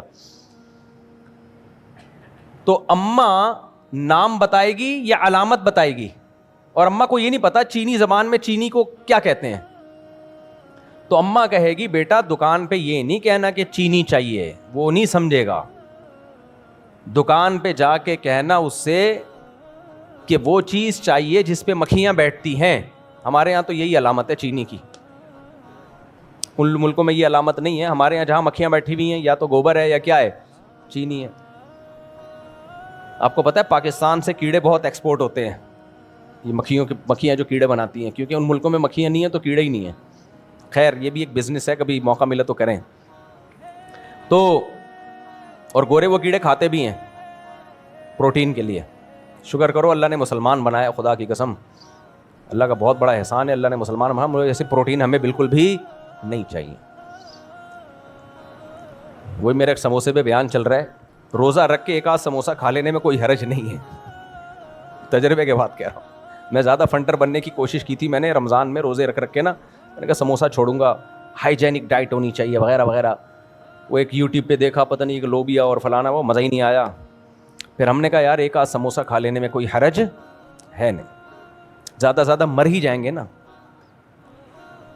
تو ویسے میں سموسے نہیں کھاتا اور کھایا بھی نہ کریں, لیکن رمضان میں ایک آدھ, سارا دن کا بھوکا ہوتا ہے, کہ سموسہ کیا کر لے گا, تو کھا لیا کرو, ایک آدھ کھا لیا کرو. حلال ہے اسلام میں, کیا ہے حلال ہے. بہت زیادہ ڈاکٹروں کی مت سنا کرو, کیونکہ سموسہ کھا کے مر جانا یہ بہتر ہے نہ کھا کے زندہ رہنے سے. وہ اکثر میں ایک لطیفہ سناتا ہوں نا, ایک استانی صاحبہ بچوں کو سبق یاد کرا رہی تھی, بیٹا وعدہ کرو جھوٹ نہیں بولو گے. بچوں نے کہا مس وعدہ کرتے ہیں کبھی جھوٹ نہیں بولیں گے. بیٹا وعدہ کرو کبھی نشہ نہیں کرو گے. مس وعدہ کرتے ہیں کبھی نشہ نہیں کریں گے. بیٹا وعدہ کرو اسکول کی چھٹی نہیں کرو گے. مس وعدہ کرتے ہیں اسکول کی چھٹی نہیں کریں گے. بیٹا وعدہ کرو لڑکیوں کا پیچھا نہیں کرو گے. مس وعدہ کرتے ہیں کبھی لڑکیوں کا پیچھا نہیں کریں گے. بیٹا وعدہ کرو جب جنگ ہوئی تو ملک پہ جان قربان کریں گے. مس کر دیں گے. ایسی زندگی کو بچا کے کرنا کیا ہے, سمجھ آ رہی ہے, جب کچھ بھی نہیں کرنا تو جان قربان کرتے زیادہ ٹھیک ہے. تو ایسی زندگی جس میں سموسہ ہی نہ ہو یار افطاری کے ٹائم پہ, ایک آدھ پکوڑا بھی نہ ہو, ہری مرچیں ہی نہ ہو اس میں, اور ہری مرچ وہ جو لگے. اب کل میں جدہ میں تھا تو میں نے ہری مرچوں کی پوری وہ پلیٹ منگوائی نا, تو ایک آدمی نے کھا لی, اس کو تو لگ گئیں. کہہ رہے آپ یہ مرچیں کیسے کھا رہے ہیں؟ میں تو کھا اس لیے رہا ہوں کہ لگیں. اگر مرچیں اس لیے تو کھائی جاتی ہیں کہ لگیں, اگر نہ ہی لگنی ہوتی مرچیں تھوڑی ہیں وہ. تو خیر بات کو سمیٹتا ہوں میں, تو یہ دور جہالت کا دور ہے, علم عمق نہیں ہے. ہر آدمی قرآن حدیث کو, تو میں نے وہ طلاق کا موضوع جلدی سے مکمل کر دوں, کیونکہ طلاقیں کو کیس جب زیادہ آتے ہیں پھر میں یہ موضوع ریپیٹ کرنا شروع کر دیتا ہوں. تو کسی بھی صحابی سے ثابت نہیں ہے میرے بھائی, یہ اجماع کا دعویٰ میں نے مذاق میں نہیں کیا, یہ حقیقت میں کیا, اجماعی مسئلہ ہے. یہ چاروں اماموں کا اتفاق ہے اور سارے صحابہ اس پر متفق ہیں. تابعین جتنے بھی ہیں, جو بھی صاحب علم تابعی ہیں, وہ سب کے سب اکٹھی تین طلاقوں کو تین ہی کہتے ہیں. علامہ ابن رجب نے تو یہاں تک دعویٰ کیا, لم یثبت عن احد من الصحابۃ ولا من التابعین ولا من ائمۃ السلف المعتد بقولهم في الفتاوى في الحلال والحرام شيء صریح ان الطلاق ثلاث بعد الدخول يحسب واحدۃ, کہیں بھی نہیں ہے. علامہ ابن تیمیہ رحمہ اللہ نے یہ 7ویں صدی ہجری میں ایک مسئلہ نکالا اور پھر اس پہ کتابیں لکھی, پھر ان کے شاگرد نے بھی, وہاں سے یہ شروع ہوا ہے. علامہ ابن تیمیہ بہت بڑے عالم تھے لیکن ان کے کچھ تفردات ہیں. 8 رکعت تراویح بھی انہوں نے ہی ذکر کیا, ان سے پہلے ہم نہیں دیکھتے کسی نے ذکر کیا وہ 8 رکعت تراویح کا. تو اب اہل حدیث لوگ لے لیتے ہیں وہ چیزیں جو پوری امت میں ہٹ کے الگ سے نظر آ رہی ہوتی ہیں، وہ لے لیتے ہیں. جو پوری امت جدھر کو جا رہی ہے چھوڑ دیتے ہیں اس کو. کیونکہ اگر پوری امت جدھر کو جا رہی ہے اسی کو ادھر بھی آپ بھی جاؤ گے تو پھر کیا ہوا؟ کام تو وہ کرے نا جو تھوڑا سا ڈفرینٹ ہو. خیر سارے ایسے نہیں ہوتے، کچھ 3 طلاقوں کو 3 بھی مانتے ہیں اہل حدیثوں میں، ایسے بھی ہیں الحمدللہ. تو خیر تو کبھی یہ بات ہو نا تو اس پہ یہ ان سے پوچھ لیا کریں کہ حضرت عمر نے جو سیاسی فیصلہ دیا تھا یہ سیاست تھی یا دین میں تحریف؟ نمبر 2 سارے صحابہ نے اس کو مان کیوں لیا؟ نمبر 3 صحابہ کے بعد تابعین تبع تابعین پوری دنیا میں. اور یہ جو سعودیہ کے حوالے دیتے ہیں تو سعودیہ میں تو 3-4 سال پہلے یہ قانون بنا ہے کہ 3 طلاقیں ایک ہوں گی. اب بتاؤ سعودیہ میں اسلام 3-4 سال پہلے آیا ہے یا 1400 سال پہلے آیا ہے؟ تو 1400 سال سے تو یہی چل رہا تھا کہ 3 ہوں گی. 3-4 سال پہلے چینج کر دیا. تو وہ والا اسلام ٹھیک ہے یا یہ والا ٹھیک ہے؟ بولتے کیوں نہیں؟ وہ والا ٹھیک تھا میرے بھائی. سعودی عرب میں جب سے حضرت عمر نے 20 رکعت تراویح شروع کی ہے 1400 سال سے کتنی تراویح ہو رہی تھی؟ 20. ہماری زندگی میں 3-4 سال پہلے کتنی ہو گئی؟ 10. تو کون سا والا ٹھیک ہے بھائی؟ تو اس لیے امت کے جمہور سے چپکے رہیں، 1.5 اینٹ کی مسجد بنانے کی کوشش نہ کریں. تو میں کہہ رہا تھا نبی صلی اللہ علیہ وسلم نے جو فرقوں کے بارے میں فرمایا نا، جنتی فرقہ 73 فرقوں میں ایک جنتی ہوگا نا. بولو نا کیا ہو گیا؟ تو آپ صلی اللہ علیہ وسلم سے صحابہ نے پوچھا وہ جنتی فرقہ کون سا ہوگا تو آپ نے نام نہیں بتایا. وہ میں بتا رہا تھا نا کہ سمجھدار ماں جو اپنے بچے کو چینی لینے کے لیے چائنا میں بھیجے گی وہ نام تھوڑی بتائے گی، وہ علامتیں بتائے گی. اور دکاندار کو بھی کہے گی بیٹا علامتیں بتانا کہ ایسے ایسے دانے ہوتے ہیں اور چائے میں گھول کے پی جاتی ہے اور اس سے مٹھاس پیدا ہوتی ہے، سویٹنس کے لیے استعمال ہوتی ہے. فوراً سمجھ جائے گا بات کس کی ہو رہی ہے، چنگ پونگ کی بات ہو رہی ہے. اس کو وہ چنگ پونگ کہے گا. تو ایسا نہ ہو کوئی چھپکلی اٹھا کے دے گئے بھائی، ان کا کوئی بھروسہ نہیں ہے.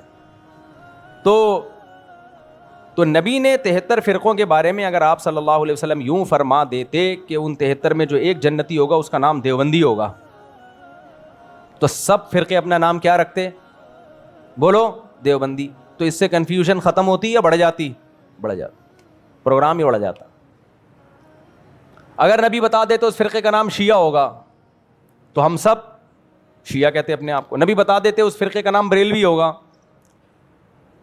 میری پگڑی بھی ہری ہوتی، یہاں 2 جھنڈے بھی لگے ہوئے ہوتے، ایک تکیہ ادھر ایک تکیہ ادھر ایک تکیہ پیچھے. اور جمعے کی نماز کے بعد دیگ کا انتظام. جمشید صاحب کی طرف سے آج تمام نمازوں کے لیے ربیع الاول آنے کی، ابھی آئے نہیں ہے لیکن آنے کی ایڈوانس خوشی آپ سب کو مبارک. سوائے ابلیس کے جہاں میں سبھی تو خوشیاں منا رہے ہیں. اچھا یہ شعر ہے نا، یہ وہ لوگ پڑھتے ہیں، لیکن یہ جو پاکستان کے موجودہ حالات چل رہے ہیں نا، اس میں پاکستان کی پوری دنیا میں عزت ہو رہی ہے، لیکن سوائے ابلیس کے جہاں میں سبھی خوشیاں منا رہے ہیں. کچھ لوگ ایسے ہیں ان کو نہیں سمجھ میں آ رہا ہے، کیڑے ہی نکالے جا رہے ہیں. بھائی سیاست میں اتنا آگے مت جاؤ، نہ کسی کے عشق میں نہ کسی کی دشمنی میں. انڈیا کا میڈیا دیکھو پاگل ہو گیا. انڈیا سر پکڑ کے رو رہے ہیں کہ یار ہو کیا گیا. ایک ملک جس کو ہم نے اتنا دبایا، اتنا گرایا، مہنگائی میں ڈالا، اس کو جنگ مسلط کی اس کے اوپر، اور آج ساری دنیا اس کو کیا کر رہی ہے؟ سلوٹ. اب تو میم بننا شروع ہو گئی ہیں. ایک میم آئی ہے بڑی زبردست، ایک آدمی آرمی چیف بنا ہوا ہے پاکستانی نا، ٹوپی پہن کی ہوئی ہے. ہاں ملیشیا سے کوئی پھڈا چل رہا ہے تمہارا؟ ابھی ٹائم نہیں ہے میرے پاس، میں ذرا ایران کا مسئلہ نمٹا رہا ہوں، ابھی ٹائم نہیں ہے. بڑا زبردست میم بنائی ہے اس نے. سعودی عرب بادشاہ کا فون آیا، واللہ ہادا، واللہ پریشانی، واللہ ٹینشن ایران. اس نے کہا آج اتوار ہے، چھٹی والا دن ہے، پیر کے دن رابطہ کریں آپ. یہ بھرم ہے پاکستان کے بھائی. ابھی ڈونلڈ ٹرمپ کہہ رہا ہے بھائی بتا اگر ماروں، ابھی ایران پہ اٹیک کروں، بڑکیاں میں نے بہت لگا دی ہیں، ٹویٹ بھی کر دیا ہے، ماروں، لیکن ڈر یہ بھی ہے کہ وہ بھی مارے گا پھر. تو جناب حافظ صاحب ذرا بتائیے. حافظ صاحب کہہ رہے ہیں ذرا ٹھہر جائے، سسرال سے میرا فون آیا ہوا ہے، مجھے ذرا کام سے جانا ہے، تو قرآن خوانی نمٹا کے آ رہا ہوں میں. کل 5:06 پہ آپ رابطہ کیجیے اور ٹائم پہ آنا، ورنہ کوئی گارنٹی نہیں. یہ چل رہا ہے پاکستان. پہلی دفعہ اتنی عزت ملی ہے بھائی. سوائے ابلیس کے جہاں میں سبھی تو خوشیاں منا رہے. لیکن کچھ لوگوں کا دماغ خراب ہو گیا ہے, کچھ صحافی ایسے ہیں پاگل ہوئے ہیں, ابے تو ڈونلڈ ٹرمپ اور ان کی پہلے سے ملی بھگت تھی, ابے یہ تو پہلے سے گیم کھیلے ہوئے تھے انہوں نے, بس کر دو یار. انڈیا کو دیکھو کیسا بوکھلا گیا ہے, وہ پاگل ہو گیا انڈیا. یہ جو ہم نے جنگ جیتی ہے ہندوستان سے, پھر اور بھی محاذوں پہ ہم جنگ لڑ رہے ہیں, وہ بھی جیت رہے ہیں الحمدللہ. اور سعودی عرب ہماری طاقت کو دیکھ کے ہم سے اتحاد کر رہا ہے حرمین بچانے کے لیے, اور بہت سارے ملک ہم سے رابطہ کر رہے ہیں. لوگ یہ سارا کریڈٹ دیتے ہیں آرمی چیف کو. میں یہ سمجھتا ہوں کہ یہ ظلم ہے. یہ آرمی چیف کو کریڈٹ یقیناً جاتا ہے, لیکن یہ پوری فوج کو جاتا ہے. اس میں ہماری ایئر فورس بھی ہے, ہمارے جو جوان ہیں جو آگے بارڈر پہ قربانیاں دے رہے ہیں. آپ کے پاس جان دینے والے فوجی نہ ہوں تو اکیلا آدمی کیا کر سکتا ہے؟ لیڈر کا حوصلہ جب بڑھتا ہے جب اسے پتا ہو کہ میرے جو جوان ہیں وہ ہلکے نہیں ہیں. تو اپنے بیانات میں, اپنی تقریروں میں, اپنی پوسٹوں میں ان فوجی جوانوں کو بہت زیادہ ہائی لائٹ کیا کرو. دیکھو نبی صلی اللہ علیہ وسلم بدر کے موقع پر آپ پر ایک طبعی خوف تھا. طبعی خوف تو انسان پہ ہوتا ہے کہ وہ 1000 ہیں اور ہم کتنے ہیں؟ 313. کیسے لڑیں گے؟ ایک انصاری صحابی کھڑے ہوئے, عرض کیا یا رسول اللہ, ہم وہ لوگ نہیں ہیں بنی اسرائیل کہ جب طاقتور دشمن دیکھا بنی اسرائیل نے تو موسیٰ علیہ السلام سے کہا اذهب انت وربک فقاتلا انا ہاہنا قاعدون, آپ جاؤ, آپ کا رب جائے, لڑے, ہم یہیں بیٹھے ہوئے ہیں. یا رسول اللہ, ہم وہ بنی اسرائیل نہیں ہیں کہ طاقتور دشمن کو دیکھ کے بھاگ جائیں. آپ ہمیں آگ میں چھلانگ لگانے کا حکم دیں گے تو بھی ہم چھلانگ لگا لیں گے. نبی صلی اللہ علیہ وسلم کو کیسا حوصلہ ملا ہوگا یہ تقریر سن کے. تو جو بھی بھائی فورسز کا لیڈر ہوتا ہے, چیف ہوتا ہے, نیچے والے لوگوں میں دم ہوتا ہے تو اس میں بھی دم آتا ہے. ایک بڑا زبردست مقولہ ہے عربی کا, للساعد بالسیف انما السیف بالساعد. بڑا زبردست مقولہ ہے. کہتے ہیں بازو میں طاقت تلوار سے نہیں آتی ہے. نہیں آئی سمجھ میں؟ اللہ کرے کھوپڑی شریف میں آ جائے. بازو میں تلوار کی وجہ سے طاقت نہیں آتی, تلوار کے لیے بازو کا مضبوط ہونا ضروری ہے. تلوار کسی کام کی نہیں ہے اگر اس کو کسی کمزور ٹی بی کے مریض نے پکڑا ہوا ہے, کسی عورت کے ہاتھ میں ہے, وہ کسی کام کی نہیں ہے, اس سے گائے بھی ذبح نہیں ہو سکتی. تو بازو مضبوط ہوتا ہے تو پھر تلوار طاقتور. تو یہ جو ہمارے جوان بارڈر پہ لڑ رہے ہیں اور بے تحاشا قربانیاں دے رہے ہیں, ان کے حوصلے ہیں, ان حوصلوں کی وجہ سے سربراہوں کا بھی حوصلہ بلند ہوتا ہے. تو یہ کریڈٹ ان کو بھی جانا چاہیے, بلکہ ان کو تو زیادہ جانا چاہیے. بہت قربانیاں دی ہیں, اس کے بعد جا کے یہ حالات ہوئے ہیں. جو فورسز کی قربانیاں ہیں وہ میڈیا پہ آتی نہیں ہیں. پوری دنیا اپنی فورسز کی قربانیوں کو ہائی لائٹ نہیں کرتی ہے. اس میں خطرہ ہوتا ہے کسی کی حوصلہ شکنی نہ ہو, قوم کا امیج, قوم کا جو حوصلہ ہے مورال ڈاؤن نہ ہو. لیکن حقیقت یہ ہے کہ بہت قربانیاں دی ہیں, اس کے بعد جا کے یہ حالات ہوئے ہیں. تو کچھ اچھے دن دیکھنے کو مل رہے ہیں. لیکن وہی بات ہے, کچھ لوگ کہہ رہے ہیں دیکھتے ہیں بھی کتنے دن چلتا ہی ہے, دیکھتے ہیں. یہ ایسے ہی ہے, میاں بیوی کی شادی ہو رہی ہے, سارے خوش ہو رہے ہیں, مٹھائیاں بانٹ رہے ہیں, ایک کہہ رہا ہے دیکھتے ہیں, ہو سکتا ہے کل طلاق ہو جائے. ابے ابھی تو شادی ہو رہی ہے, ابھی خوش ہو جائے یار. ہو تو بہت کچھ سکتا ہے, ہو تو یہ بھی سکتا ہے ٹرک کے نیچے آگے مر جائے. پھر مثال دے رہا ہوں, وہ دیکھو ایک دن ہوا تھا, وہ دولہا بیوٹی پارلر میں جا رہا تھا, تیار ہونے گاڑی کے نیچے آ گیا تو طلاق ہو گئی, فلانا ہو گیا. بھائی ہونے کو بہت کچھ ہے, لیکن جب شادی ہوتی ہے تو مٹھائیاں بٹتی ہیں, ایک دوسرے کو مبارکبادیں دی جاتی ہیں. اگر آپ کو دولہا دلہن سے محبت ہے, محبت نہیں ہے تو آپ صحافی بن کے بیٹھو گے اور کیڑے نکالنا شروع کر دو. ابے یہ دولہے نے پٹایا ہے اور یہ تو چرسی ہے, یہ تو ایسا ہے, یہ ہو ہی نہیں رہی شادی, ہمیں بیوقوف بنانے کے لیے ہو رہی ہے.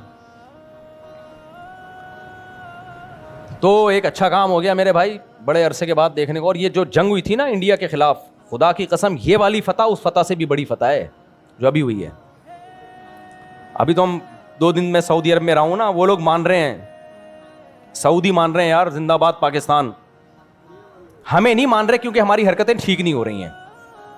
وہاں سعودی عرب میں جب میں نے ابھی عمرہ کیا, آپ کہو گے عمرہ کیسا کیا, بال تو اتنے بڑے ہیں, تو میرے اس سے بھی بڑے تھے. میں اتنے بال رکھتا ہوں کہ 10 عمرے اس میں آرام سے ہو سکتے ہیں, پھر بھی بڑے رہے بال. تو وہاں کیا ہوا کہ جو ہیئر ڈریسر ہے نا پاکستانی, وہ کم ہو گئے, مصری زیادہ ہو گئے. تو وہیں کے پاکستانیوں نے ہی بتایا کہ اتنا گورنمنٹ آف سعودیہ نے پاکستانیوں کو تنبیہات کی کہ بھائی کسٹمر کو وہاں جا کے نہ پکڑا کرو, تمہاری دکان پہ آگے بیٹھ جائے گا, اس کے بال کاٹ دیا کرو. وہاں جا کے نا بھکاریوں کی طرح ہم لوگ کر رہے ہوتے ہیں یہ حرکتیں. آپ نے عمرہ کر لیا, آ جاؤ, وہ دوسرے آپ نے کر لیا, وہ ادھر کا سیٹر ہے, وہ ادھر کا. سعودی گورنمنٹ نے 10-15 سالوں سے پاکستانیوں کو سمجھا رہے ہیں کہ یہ چھچوری حرکتیں مت کرو, تمیز سے بیٹھ جاؤ دکان کھول کے, جس نے آنا ہوگا آ جائے گا.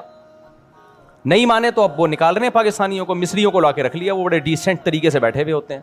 لیکن پاکستانی باز نہیں آیا. ابھی میں نے عمرہ کیا تو 2 بندے آ گئے, چھپ چھپا کے آ رہے ہوتے ہیں شرطوں سے. تو یار کیوں اپنے اوپر بھی پابندیاں لگا رہے ہو, دنیا پہ بھی پابندیاں لگا رہے ہو. ملک کا امیج اچھا جا رہا ہے, قوم کا امیج اچھا نہیں جا رہا ہے.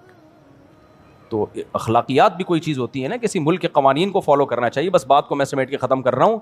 تو اس لیے میرے بھائی, سوائے ابلیس کے جہاں میں سبھی تو خوشیاں منا رہے ہیں, تو وہ صحافی جو اس وقت نیگیٹیوٹی پھیلا رہے ہیں نا, ان کو مت سنو, وہ کیڑے ہی نکالتے رہیں گے بیٹھ کے.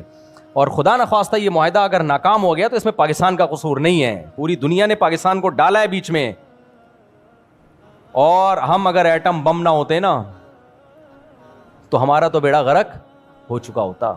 اور بعض تبصرہ نگار یہ بھی کہہ رہے ہیں دنیا میں اب راج صرف وہی کریں گے جن کے پاس ایٹم بم ہے, جن کے پاس بم نہیں ہے ہو گئے, پروگرام اڑ گیا. تو یہ اللہ کا شکر ہو گیا ہم نے صحیح ٹائم پہ ایٹم بم بنا لیا تھا.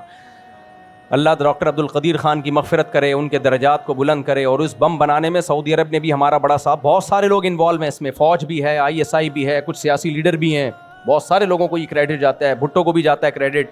تو سب کو یہ بہرحال سب نے مل جل کے خاندانی کام, تو پاکستان میں سارے غلط کام نہیں ہو رہے, اس سے ہی پتہ چلتا ہے. کچھ کام الحمدللہ. اور دیکھو غریب ہو کے مر جاؤ لیکن کمزور ہو کے نہ مرو, یہ پتہ چل گیا کہ نہیں چل گیا. ورنہ حقیقت کیا, ابو ابو ابو فلا رہ گیا, کھوکھلے. ان کے طیارے ہمارے ایئرپورٹوں پہ کھڑے ہوئے ہیں, ہمارے ایئرپورٹ میں, کہہ رہے ہیں یار اللہ کے نام پہ یہ اتحاد لے لو, ٹھیک ہے, PIA میں آ رہے ہیں. تو اس لیے ہم نے ڈیفنس پہ کمپرومائز نہیں کیا. سمجھ میں آ رہی ہے بات؟ یہ ہماری فورسز کا ایک خاندانی کام ہے کہ انہوں نے ڈیفنس پہ کمپرومائز, جو کام ان کا تھا وہ انہوں نے کیا, گو کہ جو نہیں تھا وہ والا بھی کیا, لیکن بہرحال ان کا کام نہیں تھا کہ وزیر اعظم کون بنے گا کون نہیں بنے گا. الیکشن میں آپ کی انوالومنٹ بالکل بھی نہیں ہونی چاہیے, یہ آپ کے کام نہیں ہے. دیکھو کسی نے بڑی زبردست بات کی ہے, پاکستان میں جتنے بھی وزیر ہیں نا, کسی بھی وزیر سے پوچھو کہے گا میں ادھر کا وزیر ہوں, اختیار میرے پاس ہے, میں صدر ہوں, اختیار میرے پاس ہے, حالانکہ نہیں ہوتا اختیار. میں وزیر اعظم ہوں, اختیار میرے پاس ہے, حالانکہ نہیں ہوتا اختیار. میں فلانے محکمے کا وزیر ہوں, اختیار میرے پاس ہے, حالانکہ نہیں ہوتا. ایک اکیلا آرمی چیف ہے جو کہتا ہے میں قوم کا خادم ہوں, حالانکہ باپ کون ہوتا ہے؟ وہی سب کا باپ ہوتا ہے. تو اب یہ غلط ہے صحیح ہے, یہ ایک الگ بحث ہے, لیکن بہرحال کام خاندانی ہو رہے ہیں پاکستان میں, اور ہمیں اس پہ شکر ادا کرنا چاہیے. پوری دنیا رابطے کر رہی ہے, پوری دنیا ہمیں ہماری طرف للچائی ہوئی نگاہوں سے دیکھ رہی ہے. ایران میں جھنڈے لہرائے جا رہے ہیں, پاکستان زندہ باد کے نعرے لگ رہے ہیں.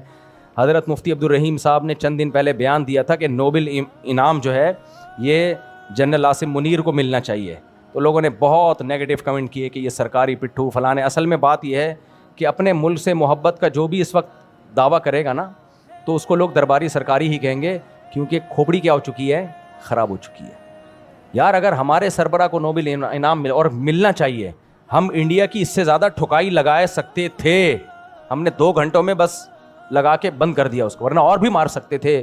لیکن پاکستان بدامنی نہیں چاہتا, تو اس لیے انعام ڈونلڈ ٹرمپ کو نہیں ملنا چاہیے, انعام ہمیں ہمارے سربراہوں کو ملنا چاہیے. بھلے آپ کے ہمارے ان سے 10 اختلافات ہوں, اختلافات ہوتے رہتے ہیں, زندہ قوموں کا کام ہے اختلاف کرنا, لیکن انصاف کی بات یہ ہے کہ جو اچھا کام ہو اس کو اچھا ماننا چاہیے. سمجھ میں آ رہی ہے بات؟ باقی جو لوگ الیکشن میں ہارے ہیں میں ان سے پھر دوبارہ تعزیت کرتا ہوں.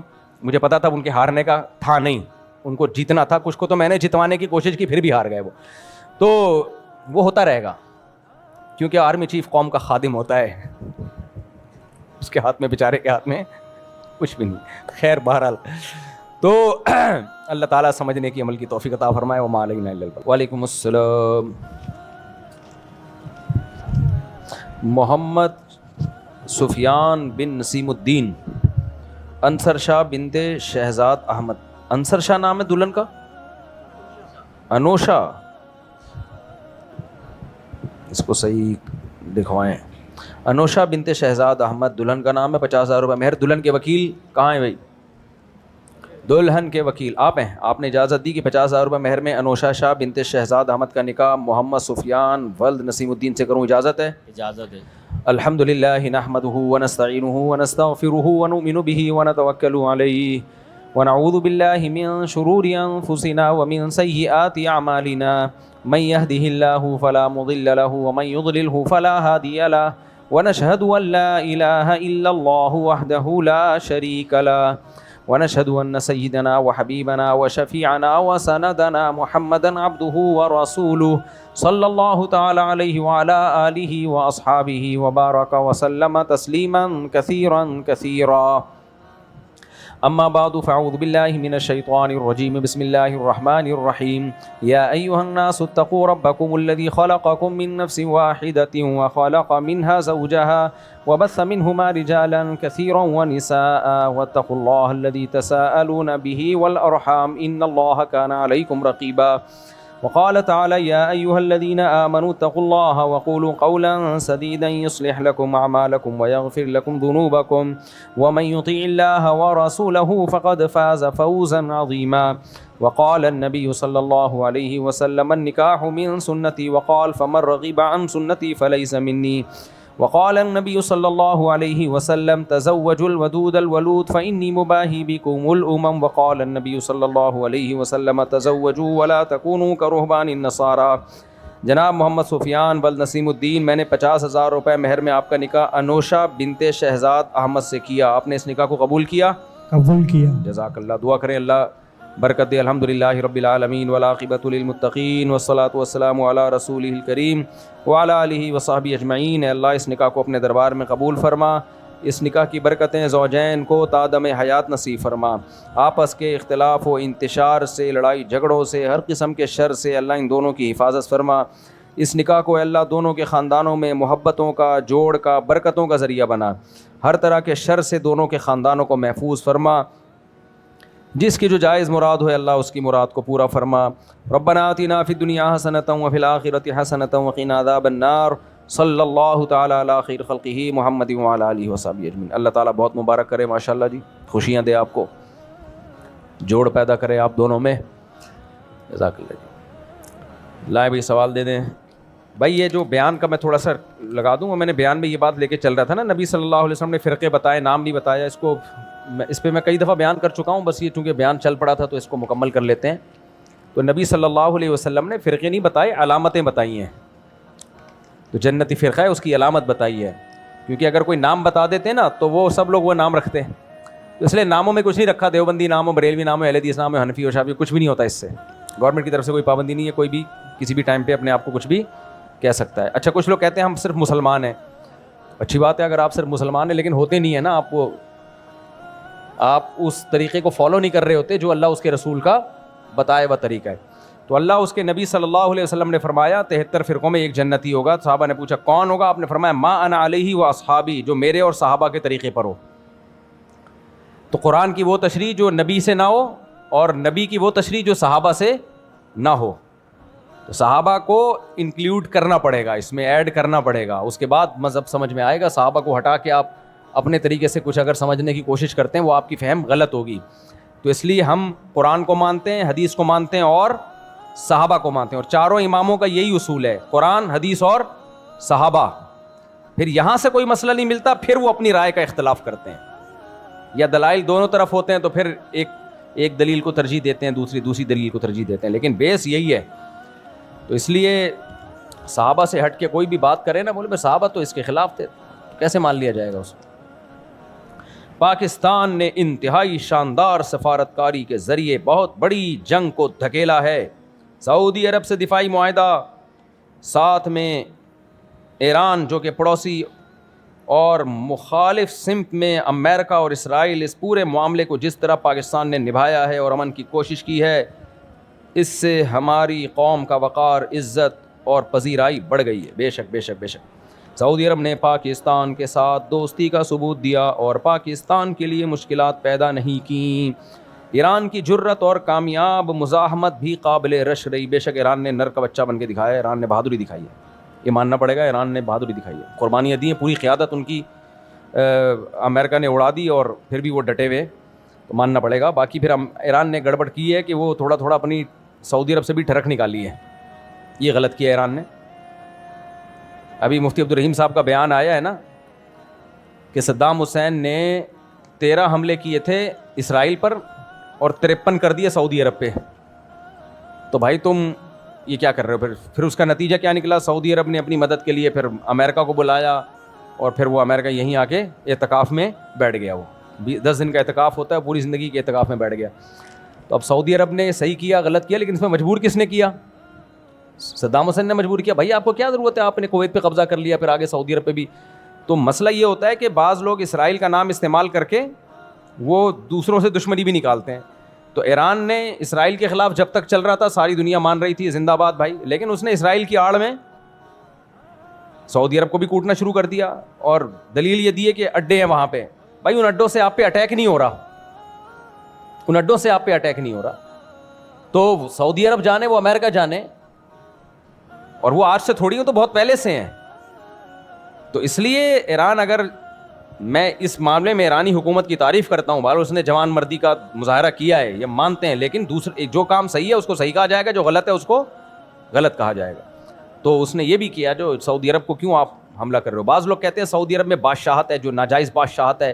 دیکھو باتیں کرنے پر گورنمنٹ کی طرف سے کوئی پابندی نہیں ہے۔ جب سعودی عرب کا پاکستان آرمی کے ساتھ اتحاد ہوا تھا نا، آرمی نہیں فورسز کے ساتھ، اس میں ایئر فورس بھی ہے، ہماری سب سے جاندار شاندار تو ایئر فورس ہے، تو ہمارے پائلٹ ہیں ہمیشہ سے مشہور ہیں۔ تو تبھی مجھے بچپن سے پائلٹ بننے کا شوق تھا، اس لیے میری 2-3 تصویریں بچپن کی پائلٹ والے ڈریس میں ہیں، بس وہ تصویریں ہی ہیں، وہ بھی پتہ نہیں کہاں چلی گئیں۔ تو اب بھی پائلٹ سے کم نہیں ہے بھائی، اب بھی جہاز اڑا رہے ہیں، اور کہ جہاز ہی تو اڑا رہے ہیں بیٹھ کے یہاں پہ۔ خیر، اعز مقام فی الدنا سرج صابحین وخیر جلیس فی الزمان کتاب۔ جب JF-17 کے پائلٹوں کو دیکھتا ہوں نا میں جہاز اڑاتے ہوئے، تو مجھے متنبی کا شعر یاد آتا ہے، موضوع سے ہٹ جاتا ہوں، کیا کریں۔ اعز مقام فی الدنا سرج صابحین، پہلے زمانے میں شاعروں کے کیا تخیل ہوا کرتے تھے یار، اب لڑکوں کو دیکھو یار، کوئی لڑکا بن رہا ہی نہیں ہے، لیڈیز بنتے جا رہے ہیں، فیشل کروا رہے ہیں، اور پتہ نہیں کمر کھول کے کیا کر رہے ہو یار تم، متنبی پڑھ لیتے۔ متنبی کہتا ہے مرد کے لیے سب سے عزت دار جو جگہ ہے نا، جہاں بیٹھ کے مرد کیا لگتا ہے، مرد کا بچہ لگتا ہے، وہ ہے تیرتے ہوئے گھوڑے کی پشت۔ رہنے دو یار ایسے ہی ٹھیک، لیول سے اوپر کی باتیں ہو جاتی ہیں تو تھوڑا سا معاملہ خراب ہو جاتا ہے۔ دوڑتے ہوئے گھوڑے کی نہیں، سرجو صابحن، صباحت تیراکی کو بولتے ہیں، تیرتے ہوئے گھوڑے کی پشت۔ اس زمانے میں JF-17 نہیں تھا، رافیل بھی نہیں تھا، تو اب بھی رافیل تھا، وہ بھی رافیل کیا تھا نا، وہ تو تھوڑے دن پہلے کی بات ہے کہ ہوا کرتا تھا، اب وہ بھی تھا بن گیا۔ تو دیکھو کیسے میمز بنی تھی کباڑ میں، رافیل لے لو بھائی۔ پاکستانی قوم میمز بنانے پر آئے، بڑا مزہ آتا ہے یار۔ ابھی پیٹرول مہنگا ہوا نا، تو ایک آدمی نے بائک کو رکھ کے جنازہ پڑھا ہے اس کا میم میں۔ تو اعز مقام فی الدنا سرج صابحین، دنیا میں سب سے زیادہ مرد کے لیے جو عزت دار جگہ ہے، جس پہ مرد کیا لگتا ہے، مرد کا بچہ لگتا ہے، وہ ہے تیز تیرتے ہوئے گھوڑے کی پشت۔ اگر متنبی آج موجود ہوتا تو وہ JF-17 کے پائلٹ کے بارے میں یہ بات کہتا، جب وہ رافیل کے تعاقب میں نکلا۔ جہاز میں تو بھائی آدمی اپنے سسرال بھی جا رہا ہوتا ہے بیٹھ کے، کیا خیال ہے، وہ سین نہیں آئے گا اس میں، وہ ایسا نہیں لگے گا کہ مرد کا بچہ ہے۔ سسرال جب آدمی جا رہا ہو تو کیسا لگتا ہے، وہ آپ سب کو پتہ ہے کیسا لگتا ہے، آدمی نہیں لگ رہا ہوتا، بہرحال وہ جو بھی لگ رہا ہوتا ہے۔ تو اگر وہ دیکھ لیتا نا ہمارے زمانے کے طیارے اور پائلٹوں کو دیکھ لیتا, ہمارے جو فضائی شاہینوں کو دیکھ لیتا, تو پھر متنبی یہ شعر گھوڑے پہ نہ کہتا, کس پہ کہتا؟ ہمارے پائلٹوں کے بارے میں کہتا, تو ہماری ایئر فورسز کے بارے میں کہتا. اور آگے متنبی نے بڑی پیاری بات کی ہے, وَخَيْرُ جَلِيسٍ فِي الزَّمَانِ کِتَابُ. آج کے لونڈے لپاڑوں کو کہا ہے کہ لونڈے لپاڑے نا فخر کرتے ہیں, ابے میری بغل میں ایک حسینہ بیٹھی ہوئی ہے, میں جس سے ڈیٹ مارتا ہوں یہ دیکھ کتنی خوبصورت, اس کے ساتھ میں قائد اعظم کے مزار پہ بیٹھتا ہوں. اللہ معاف فرمائے, قائد اعظم نے بھی معاف نہیں کرنا بیٹا, ایسے چپیڑے لگیں گے نا قائد اعظم کی طرف سے قیامت کے دن, بولیں گے کم بختو تم لوگ میرے مزار کو ڈیٹنگ پوائنٹ بنایا ہوا ہے. بغیرتی کی بھی کوئی انتہا ہوتی ہے یار, کہیں اور گندے نالے میں جا کے بیٹھ جاؤ, برساتی نالے میں بیٹھ جاؤ جا کے یار. تو آج نوجوان فخر کرتا ہے کیسی ہم نشیں ہیں میری بغل میں اور میرے ساتھ حسینہ. نہ مرد کے فخر کرنے کی یہ چیز نہیں ہے. متنبی گمراہ آدمی تھا لیکن باتیں خاندانی کر گیا. کہتا ہے خیر جلیس فی الزمان کتاب, سب سے بہتر ہم نشین کتاب ہے. کتاب یعنی مرد کے دو کنڈیشن میں آدمی بہت اچھا لگتا ہے. ایک جب اس کے ہاتھ میں کتاب ہو اور مطالعہ کر رہا ہو, ادیب لگتا ہے دیکھنے میں, لگتا ہے کہ نالجیبل آدمی ہے, نالج امپروو کرنے کا اس کو شوق ہے. اور دوسرا جب JF-17 کی پشت پہ بیٹھا ہوا جہاز اڑا رہا ہو, یا تیز رفتار گھوڑے کی پشت پہ بیٹھا ہوا ہو. آج اس کا آلٹرنیٹ کیا ہے ہمارے پاس؟ کتاب کا آلٹرنیٹ ہے ٹک ٹاک پہ لڑکیوں کا ناچ, لڑکیوں کے ڈانس. وہ آپ کی ہم نشین ہے ٹک ٹاک, ایک ریل, دوسری ریل, تیسری ریل, پھر وہ بس ناچ اور ڈانس اور یہی چھچورپنا دیکھتے رہتے ہیں لوگ. تو متنبی نے ایک اور بڑی پیاری بات کی. متنبی پتہ ہے گمراہ آدمی تھا لیکن پھر بھی کچھ باتیں بڑی خاندانی کر کے گیا. یہ گزرا ہے آج سے 1000 سال سے بھی زیادہ ہو گیا اس کو. متنبی کو تقریباً 1100 سال پرانا شاعر ہے. متنبی کہتا ہے کہ ایک دفعہ شراب خانے میں گیا, اس کے دوستوں نے انوائٹ کیا کبھی آؤ ہمارے ساتھ بھی بیٹھو. تو جب شراب خانے میں گھسا ہے تو اس کے دوست پینے پلانے میں لگے ہوئے تھے, تو دوستوں نے اس کو بھی شراب پیش کی کہ کائنڈلی 2 گھونٹ آپ بھی. تو اس نے شراب تو نہیں پی لیکن اپنے دوستوں کی دل شکنی بھی نہیں کی. دوستوں کی تعریف اس نے ان الفاظ میں کی, لِأَحِبَّتِي أَن يَمْلَؤُوا بِالصَّافِيَاتِ الْأَكْوُبَا وَعَلَيْهِمِ أَن يَبْذُلُوا وَعَلَيَّ أَلَّا أَشْرَبَا. کہہ رہے دوستی کا تقاضا یہی ہے میرے محبوبوں کے لیے کہ مجھے پلانے کی کوشش کریں. ان کی دوستی کا یہ تقاضا ہے کہ وہ مجھے پلائیں. دوست ہے نا تو اپنے ساتھ شریک کریں, لیکن مجھ پر میری غیرت کا تقاضا یہ ہے کہ میں نہ پیوں. اب سوال پیدا ہوتا ہے کہ متنبی کیا تمہیں نشے کا شوق نہیں ہے؟ نشہ تو ہر آدمی کو ہوتا ہے. تو اگلے شعر میں اس کا جواب دیتا ہے کہ بھائی مجھے بھی نشہ ہے, میں اتنا نیک نہیں ہوں کہ مجھے نشے کا شوق ہی نہیں ہے. کہتے ہیں نشے تو شرابیوں میں بیٹھتا ہوں تو نشے کا شوق ہوگا کہ نہیں ہوگا؟ تو کہہ رہا ہے ایسا نہیں ہوگا میں دودھ کا دھلا ہوا کہ مجھے نشے کا شوق نہیں ہے, لیکن کہتا ہے مجھے نشہ پتہ ہے کس چیز کا ہے, کہ مجھے نشہ ایک گھمسان کی جنگ ہو رہی ہو اور اس میں گھوڑے کی پشت پہ سوار ہو کے تلوار لے کے میدان جنگ میں کود پڑوں, اور تلواروں کی جھنکار سے مجھے جو ٹھڑک پیدا ہوتی ہے نا, جو میں ناچتا ہوں وہ والا. کہہ رہا ہے یہ پروگرام اس شراب میں مجھے نظر نہیں آ رہا. تو میرے جو نشہ ہے وہ کیا ہے؟ تلواروں کی جھنکار, اس میں لڑائی. نہیں آ رہی میرا خیال ہے بات؟ پہلے زمانے میں ہوا کرتا تھا, اب یہ سب ختم ہو گیا. متنبی کہتا ہے کہ لوگ مجھ سے پوچھتے ہیں میں کون ہوں, مجھ سے آ کے نا پوچھتے ہیں کہ حضرت آپ کہاں سے ہیں, انڈا موڑ سے آپ کا تعلق ہے, پٹیل پاڑا میں رہتے ہیں, آپ ڈیفینس میں رہتے ہیں, کہاں رہے لوگ, ہم تعارف کرتے ہیں نا. مجھے لگ رہا ہے آپ لوگ بور ہو رہے ہیں, شاید بور ہو رہے ہیں. مجھے آپ کو دیکھ کے ایسا لگ رہا ہے آپ ٹینشن میں آ گئے. آگے سوال جواب دیتا ہوں, تھوڑا سا میں اپنی ٹھڑک نکال رہا ہوں اصل میں. تو بعض دفعہ یہ ہوتا ہے کہ لوگ کہتے ہیں ہم تو سب شرعی مسائل پوچھنے کے لیے آئے ہیں, انہوں نے کیا پروگرام شروع کر دیا, لیکن یار کچھ ہمارے ہم بھی سن لیا کرو یار.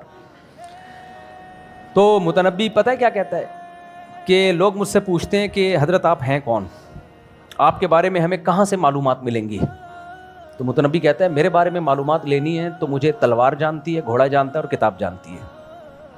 اس کے علاوہ میرا کسی سے سلام دعا بولو, کسی سلام دعا نہیں. تلوار کے بارے میں مجھ سے آپ معلومات لے سکتے ہیں. تلوار بتائے گی بھائی اس کے ہاتھ میں آ جاؤ تو بس خیر نہیں ہے, کھوپڑیاں کٹنا شروع ہو جاتی ہیں. گھوڑا بتائے گا, گھوڑے سے پوچھو گے یار متنبی کے بارے میں رپورٹ پیش کرو, کہہ رہا رپورٹ پیش کرنے کی ضرورت نہیں ہے, میری لگام جب متنبی کے ہاتھ میں ہوتی ہے اس کا اسٹائل بدل جاتا ہے. اور کتاب بتائے گی, کتاب کہے گی بھائی اتنا اچھا دوست ہے, جب ایک دفعہ ہاتھ میں مجھے پکڑتا ہے تو صفحے الٹتا ہی چلا جاتا ہے. تو یہ پرانے زمانے کے شاعروں کے تخیل تھے. اب ڈیٹوں کے علاوہ کوئی تخیل بولو بچا نہیں. نوجوانوں کے مسائل کیا ہیں؟ میرے سے جو آ کے پوچھتے ہیں نا, حضرت مل نہیں رہی, ابا نہیں مان رہے, ماموں نہیں مان رہے, فلانے نہیں مان رہے, خود نہیں مان رہی, بس یہی چل رہا ہے. احتلام بہت ہو رہا ہے, کوئی دوا بتا دیں. جب سارا دن یہی سوچتا رہے گا تو پھر یہی ہوگا نا, نائٹ فال ہی ہوگا, وہ سارا خواب میں آگے نکلے گا. ٹرک الٹ گیا, یہ الٹ گیا, فلانا الٹ گیا. یہ چل رہے ہیں آج کل کے نوجوانوں کے تخیل. بھائی وہ اقبال نے کہا تھا نا کہ تو شاہی ہے بسیرا کر پہاڑوں کی چٹانوں پر. اقبال دنیا میں آ گئے نا دوبارہ, وہ بولے کہ تو پتہ نہیں کہاں بسیرا کر رہا ہے یار. تو چھوڑو, ابھی زیادہ آگے نہیں جاتا میں. تو میرے بھائی فوج میں جاؤ یار, زیادہ سے زیادہ آرمی جوائن کرو. دیکھو اس وقت پاکستان کی حیثیت صرف پاکستان نہیں ہے, پوری دنیا کے اسلامی ملکوں کا دفاع, اس میں سب سے بڑا کردار پتہ ہے کس کا ہے؟ منہ سے پھوٹ لو, پاکستان کا ہے. ہم نے کچھ نہیں کیا 70 سالوں میں, گھاس کھائی ہے, لیکن ڈیفنس ہم نے بڑا خاندانی کر لیا, اپنا مضبوط کر لیا. گھاس کھا کے کیا لیکن کیا ہے. قرضے واپس نہیں کرتے ہم الحمدللہ, یہ اللہ کا بڑا فضل ہے ہم پہ. لیتے بہت ہیں, دیتے نہیں ہیں, اور جو لیتے ہیں وہ لگاتے نہیں ہیں. یہ سب اپنی جگہ. گٹروں کے ڈھکن ہمارے ہاں نہیں ہے, لیکن ایک کام ہم نے کیا, اپنا ڈیفنس ہمارا. دیکھو غریب آدمی جو طاقتور ہو وہ عزت سے جیتا ہے کہ نہیں جیتا؟ اس مالدار سے جو ہر وقت ڈرتا رہتا ہو. کیا خیال ہے؟ تو اس لیے ہمارا ڈیفنس مضبوط ہے. ہم نے انڈیا سے جنگ میں دکھا دیا, اور بھی اسرائیل کتنا ہمارے خلاف ٹویٹ کر رہا ہے, پتہ ہے آپ کو؟ ہمارے وزیر خارجہ نے جو ابھی ٹویٹ کیا تھا, وزیر دفاع نے جو ٹویٹ کیا تھا, تو اس پہ اسرائیل کتنا پاگل ہو گیا ہے. میں نے خود ٹویٹ پڑھی ہے اسرائیل کی, تو وہ پڑھ لو, پتہ چل جائے گا کون اسرائیل کا دوست ہے اور کون اسرائیل کا دشمن. اسرائیل تو یہ کہہ رہا ہے کہ یہ نیوٹرل ملک تھوڑی ہے, اس کو کیوں ڈالا ہوا ہے بیچ میں سلوک صفائی کے لیے؟ یہ نیوٹرل ملک تھوڑی ہے, اس سے تو ہمارا پھڈا ہے. تو اور کسی نے ابھی اور بھی بہت ساری باتیں, وہ خوشبو لگا کے اکیلے میں آنا تو بتاؤں گا سامنے. اچھا بھائی میں مکمل پڑھ لوں, اس میں بیچ میں اتنا مزہ آ گیا تھا نا, شعر و شاعری شروع ہو گئی. اچھا دیکھو ایک بات یاد رکھو, ہمارے ہاں کچھ لوگوں کو آرمی چیف سے اختلافات ہیں, کچھ لوگوں کو الیکشن وغیرہ, عمران خان اندر وغیرہ وغیرہ وغیرہ, وہ اختلافات ہیں. میں اس اختلافات کو نہیں چھیڑتا, ہو سکتا ہے ویلڈ ہو, اس کو نہیں چھیڑتا. بات اصل میں یہ ہوتی ہے کہ جب کوئی ملک کام کر رہا ہوتا ہے نا, تو وہ کریڈٹ سربراہ کو جاتا ہے. ویسے تو ہمارے جو آرمی کے جوان ہیں ان کو یہ جاتا ہے کریڈٹ, یہ تو میں نے ابھی بیان میں بھی بات بتائی ہے. لیکن جب بھی کوئی ملک کا سربراہ ہوتا ہے, چیف ہوتا ہے, تو اس کی ذاتی حیثیت ایک طرف ہو جاتی ہے. اس وقت اس کی حیثیت ہوتی ہے ملک کا نمائندہ. آئی بات سمجھ؟ مثال کے طور پر یہ سارے کام زرداری بھی کر رہا ہوتا نا, تو ہم زرداری کو بھی سلوٹ کرتے. اس لیے نہیں کہ وہ زرداری ہے, اس لیے کہ پاکستان کا صدر ہے. سمجھ میں آ رہی ہے بات؟ نہیں آ رہی میرا خیال. تو اس لیے اپنی ذاتی نفرتوں کو یا ذاتی اختلافات کو اتنا آگے نہ لے کے جاؤ کہ ملکی مفاد پہ زد پڑنا شروع ہو جائے. میں یہ مضمون بار بار بیان کر چکا ہوں, اس میں ساحل ادیم صاحب اور ان کے جو لسنر ہیں وہ اکثر میرے خلاف ہو جاتے ہیں. حاکم ظالم ہو یا عادل ہو, اس کو رسپیکٹ بھی شریعت میں دینے کا حکم ہے اور اس کی اطاعت کا بھی حکم ہے. یہ وہ بات ہے جس پہ نیچے ہمیں لوگوں نے لکھا ہوتا ہے سرکاری درباری سرکاری درباری. یہ شریعت کا حکم ہے, حاکم عادل ہو یا ظالم ہو, آپ نے اس کو رسپیکٹ بھی دینی ہے اور جائز چیزوں میں اس کی اطاعت بھی جائز میں, ناجائز میں نہیں, جائز چیزوں میں اس کی اطاعت بھی کرنی ہے. کیوں؟ کیا شریعت ہمیں ظلم کا حکم دیتی ہے؟ نہ, شریعت اجتماعیت کو دیکھتی ہے. اگر ملک کے سربراہ پہ لوگ جمع نہیں ہوں گے, آپ کی طاقت کیا ہو جائے گی؟ کمزور. طاقت کمزور ہو جائے گی.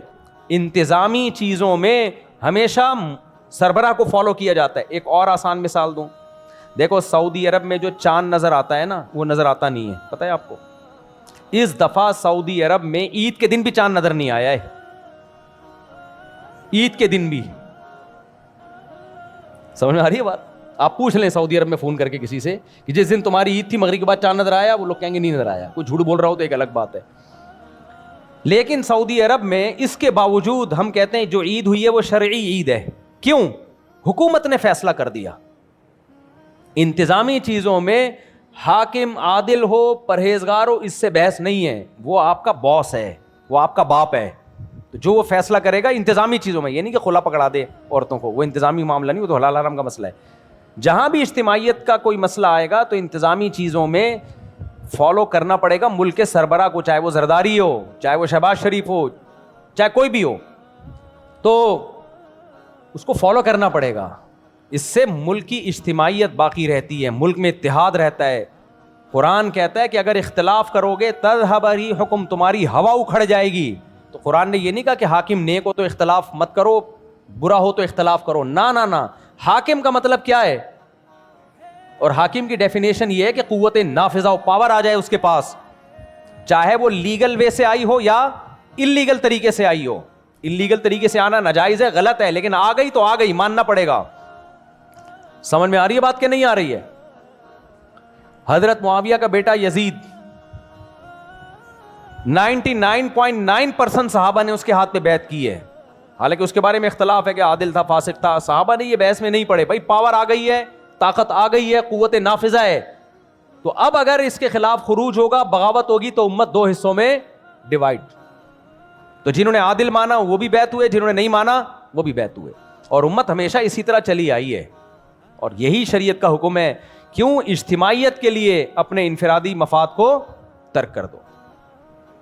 تو یہ کوئی مکھن پالیسی یا کوئی درباری نہیں ہے, یہ علم ہے جو آپ کے سامنے پیش کر رہا ہوں. یہ جو آج کل کے اسکالر آ رہے ہیں ان کے پاس نالج ہے نہیں, اور یہ سارے یہ باتیں پاکستان میں کرتے ہیں, لندن امریکہ میں جا کے نہیں کرتے. یہ کبھی انہوں نے خلافت کی بات لندن میں کی ہے بھائی, کبھی انڈیا میں کی ہے جب 100% کفریہ حکومت ہے, وہاں کبھی نہیں کہیں گے کہ خلافت قائم کرو, حاکم وقت کے خلاف کھڑے ہو جاؤ. ان کا پتہ چماٹ پڑے گا وہاں پہ طبیعت سے. تو یہ کیا بات ہے, غیر مسلم کنٹریز میں تو آپ بھیگی بلی بن کے رہتے ہو, اور ایک پاکستان ملا ہوا ہے تمہیں خلافت کے لیے بھی اور اپنی ساری ٹرک پوری کرنے کے لیے, ساری دشمنیاں نکالنے کے لیے. تو جو ناجائز ہے اس کو غلط کہا جائے گا. میں عدالتی خلا کے خلاف بولتا ہوں نا, ناجائز ہے بولو, لیکن جائز چیزوں میں آپ حاکم کی اطاعت سے ہاتھ نہیں کھینچ سکتے. اور کوئی بھی فوج میں آپ کا کوئی کمانڈر ہے, حتیٰ کہ غیر مسلم ہے, آرمی میں ہندو بھی ہے نا, مسیحی بھی ہیں, بریگیڈیئر ایک کرسچن اور ایک فوجی ہے, وہ نمازی پرہیزگار تہجد گزار, ابھی تبلیغ میں 4 مہینے لگا کر آیا ہے. وہ بریگیڈیئر اس نمازی پرہیزگار کو جنگ میں آرڈر دیتا ہے, تو یہ نیچے والا کہہ سکتا ہے کہ تم تو ہندو ہو, میں تمہاری بات کیوں مانوں؟ بول سکتا ہے؟ نہیں. شریعت کہے گی اس کے آرڈر کو فالو کرو, چاہے یہ غیر مسلم ہی کیوں نہ ہو. تو بھائی یہ جب جو بھی حاکم ہوتا ہے نا, حاکم انتظامی چیزوں میں اس کی اطاعت لازم ہوتی ہے, اور صرف اطاعت لازم نہیں ہوتی, جب تک وہ حاکم ہے اس کو عزت دینا بھی لازم ہے. ہاں یہ ضرور ہے کہ اس کے سامنے حق بولنا سب سے بڑا جہاد ہے. اس کے سامنے یہ کتنے لوگوں کو میں جانتا ہوں ممبر پہ گالیاں دے رہے ہوتے ہیں, سامنے حق نہیں بولتے, سامنے مکھن لگاتے ہیں. یہ جو مفتی عبدالرحیم صاحب کو لوگ سرکاری درباری کہتے ہیں نا, مفتی عبدالرحیم صاحب کو میں جانتا ہوں, سامنے وہ بولیں گے جو ان کے دل میں ہوگا, وہ کسی کی ملامت کی پرواہ نہیں کرتے. ممبروں پہ مخالفت کر کے عوام میں ہیرو بننے کی کوشش نہیں کرتے. وہ کچھ لوگ ممبروں پہ مخالفت کر کے عوام کی نظر میں ہیرو بن جاتے ہیں, سامنے بھیگی بلی بنے رہتے ہیں. ان کی عادت ہے عزت کے ساتھ جو بھی بات ہوتی ہے وہ سامنے رکھ دیتے ہیں, یہ صحیح ہے یہ غلط ہے, باقی عمل نہ کرنا نہ کرنا ان لوگوں کا کام ہے. تو اس لیے میرے بھائی پاکستان میں نا نیگیٹیوٹی بہت زیادہ پھیل گئی ہے, اس کو ختم کرو. اور آپ کو کوئی سیاسی لیڈر اچھا لگتا ہے, بہت اچھی بات ہے, اس کے لیے دھرنے بھی دو, جلوس بھی نکالو, رہائی کی کوشش بھی کرو. یہ تو زندہ قوموں کی ایک پہچان ہوتی ہے. کسی کو کوئی لیڈر اچھا لگتا ہے, کسی کو کوئی لیڈر اچھا لگتا ہے, کوئی بات نہیں, یہ تو زندہ قوموں کی علامت ہوتی ہے. سیاسی اختلاف بھی کرو, لیکن اجتماعی مسائل جہاں بھی آئیں گے اس میں پھر یہ نہیں دیکھا جائے گا شہباز شریف ہے یا مریم نواز, اس میں دیکھا جائے گا حکومت کا یعنی ملک کا سربراہ ہے. جو سربراہ ہے اس کو بہرحال فالو کرنا ہے. اور اجتماعی چیزوں, جنگ میں تو سب ایک جیسے ہیں گے یار. ابھی بھی امریکہ کا نائب صدر آیا ہوا ہے یار, دیکھو اسلام آباد میں بیٹھا ہوا ہے. میں سوچ رہا ہوں بلا لوں چائے پہ شام کو, میں سوچ رہا ہوں امریکہ کے نائب صدر کو چائے پہ بلا لوں, ہو سکتا ہے آ بھی جائے. آج کل ہماری بڑی عزت ہو رہی ہے. بولے بھائی آپ لوگ نے بھی کسی نے بلانا ہو تو بتا دیں, نمبر دے دیتا ہوں. ان کو تو ابھی کہیں سے بھی پتہ چل رہا ہے نا, جنگ بند کروا رہے ہیں, وہ پہنچ جاتے ہیں. اچھا میرے بھائی یہ پرچہ مکمل کر لو، میں بیچ میں ذرا جذباتی ہو گیا تھا. کچھ سازشی عناصر ایسے ہیں جو کہ اپنی فرقہ وارانہ نفرت اور بغض پر قائم ہیں جن کا ہدف حرمین شریفین ہے. جی ہاں، ایران میں کچھ سازشی عناصر ایسے ہیں ایران میں جو اسرائیل کی آڑ میں حرمین پہ قبضہ کرنا چاہتے ہیں. کچھ ہیں، سارے نہیں ہیں. خیر جنگ بندی ہو گئی ہے، یہ پورا مضمون لکھ کے لایا ہے. خیر جنگ بندی ہو گئی جو کہ نہایت خوش کن ہے، اور ابھی بھی پاکستان میں نہایت اہم شخصیات آئی ہوئی ہیں، اور سارے ممالک اس وقت پاکستان کی طرف دیکھ رہے ہیں. پاکستان میں رہ کر ہر وقت پاکستان کے خلاف بولنے والے اور نفرت کرنے والے انڈیا اور اسرائیل اس وقت بہت غمزدہ ہیں. وہی بات ہے جہاں میں سبھی خوشیاں منا رہے ہیں، وہ کیا ہے، بریلویوں کا شعر ہے نا، سوائے ابلیس کے جہاں میں سبھی تو خوشیاں منا رہے ہیں. تو یہی ہے حضرت. اچھا سوال پوچھنا، پھر آپ طنز نہ شروع کر دینا. ابھی میں وہاں بیٹھا ہوا تھا ادھر سعودی عرب میں نا، میں مکہ سے جدہ جا رہا تھا. مجھے کیا ٹیکسی ڈرائیور عجیب سا نکلے گا. وہ ایک بوڑھے میاں بیٹھے ہوئے تھے، کہہ رہے تھے یار وہ پاکستان کے خلاف کچھ باتیں لوگ بہت کر رہے ہیں یہاں پہ یہ وہ. میں نے کہا پاگل ہو گئے، ان کا دماغ خراب ہو گیا ہے. تو مجھے نہیں پتا تھا وہ بھی ٹیکسی والا بھی بیچارہ تھوڑا سا پاگل ہوا تھا وہ بھی. تو باہر ملکوں میں جو لوگ بیٹھے ہوئے ہیں نا، وہ تھوڑے ان کو زیادہ معلومات ہیں نہیں میرا خیال ہے. وہ پروپیگنڈے میں آئے ہوئے ہیں. مخلص وہ بھی ہیں، پاکستان سے سب محبت کرتے ہیں، لیکن کچھ پروپیگنڈے میں آئے ہوئے ہیں. دیکھو کچھ صحافی باہر بیٹھے ہوئے ہیں، ان کو ڈالر مل رہے ہیں، یہ بتا دوں میں آپ، یہ پکی خبر ہے. کچھ صحافی باہر بیٹھے ہوئے ہیں، ان کو کیا مل رہا ہے، روکھڑا، کہ وہ الٹا دماغ گھماتے رہو بس لوگوں کا بیٹھ کے. 5ویں نماز کی سنت موقدہ بتا دیں.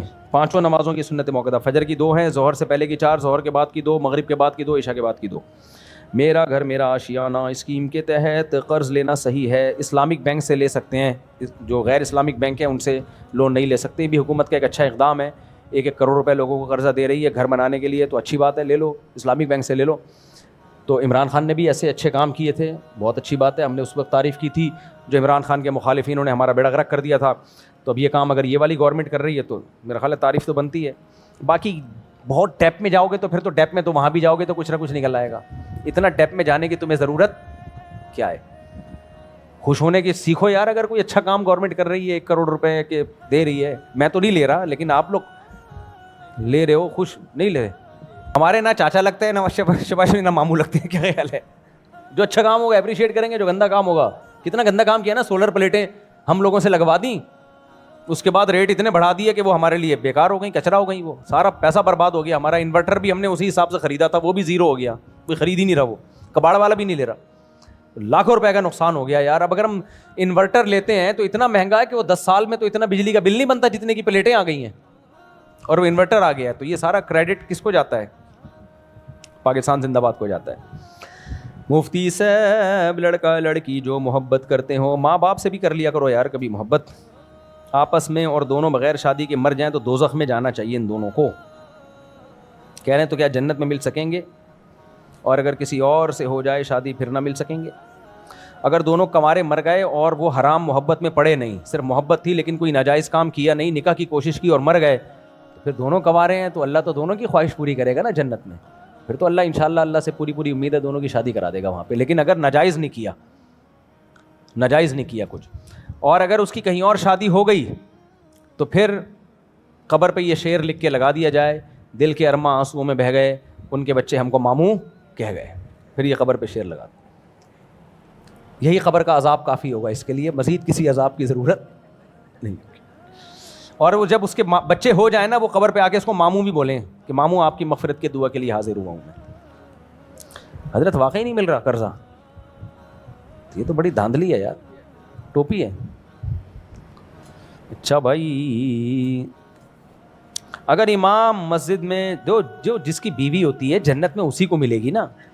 تمہیں کسی اور کی بیوی پسند آ رہی ہے تو تمہارے اندر فالٹ ہے نا. اللہ اس کا شوہر بولے گا اللہ میری بیوی تھی پسند، اس کو آ رہی تھی تو یہ کیوں دے دی اس کو. تو یہ جب کسی کی بیوی بن گئی تو سوچنا چھوڑ دو اس کے بارے میں. سوچو گے تو جنت میں جاؤ گے ہی نہیں. ایک تو پردہ بہت ضروری ہے. اتنے کیسز ہو چکے ہیں نا، دوست اپنی بیوی کو پردہ نہیں کرا رہے، اپنے دوستوں سے عشق معاشقہ ہو گیا اور پھر دوست کے ساتھ بھاگ گئی، برائی میں پڑ گئی. بہت کیسز ہیں میرے پاس.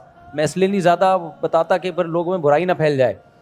آپ کہہ سکتے نہیں ہمارے دوست تو پردہ نہیں کراتے اپنی وائف کو، آج تک ایسا نہیں ہوا. بھائی فتنے میں سب نہیں پڑھتے, کچھ لوگ پڑھتے ہیں, ان کچھ کی وجہ سے سب پہ پابندی لگائی جاتی ہے.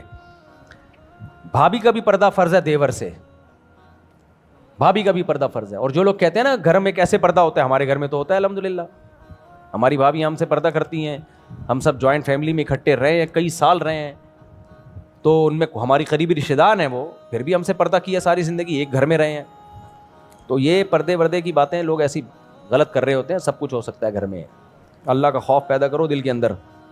مفتی صاحب اگر امام میں مسجد میں کوئی خامی یا گناہ ہو اور کوئی اس پر تنقید کرے, امام کے پیچھے اس کی نماز ہو جاتی ہے. امام مسجد میں اگر کوئی خامی ہے تو محبت سے چھپڑ میں لے جا کے امام صاحب کو محبت سے عزت کے ساتھ سمجھا دیں. امام صاحب کائنڈلی ایسا نہ کریں, 2-3 دفعہ سمجھا دیں بس. باقی نماز امام ہی کے پیچھے پڑھیں, جو محلے کا امام ہے اس کو چھوڑنا صحیح نہیں ہے, جائز نہیں ہے. ڈاکٹر اسرار احمد صاحب نے بیان کیا تھا کہ آخر میں اللہ تعالیٰ جنت کو بھی ختم کر دے گا, اور جہنم کے حوالے سے وہ کہہ رہے تھے کچھ حدیث موجود ہے کہ اللہ تعالیٰ جہنم کو بھی ختم کر دے گا.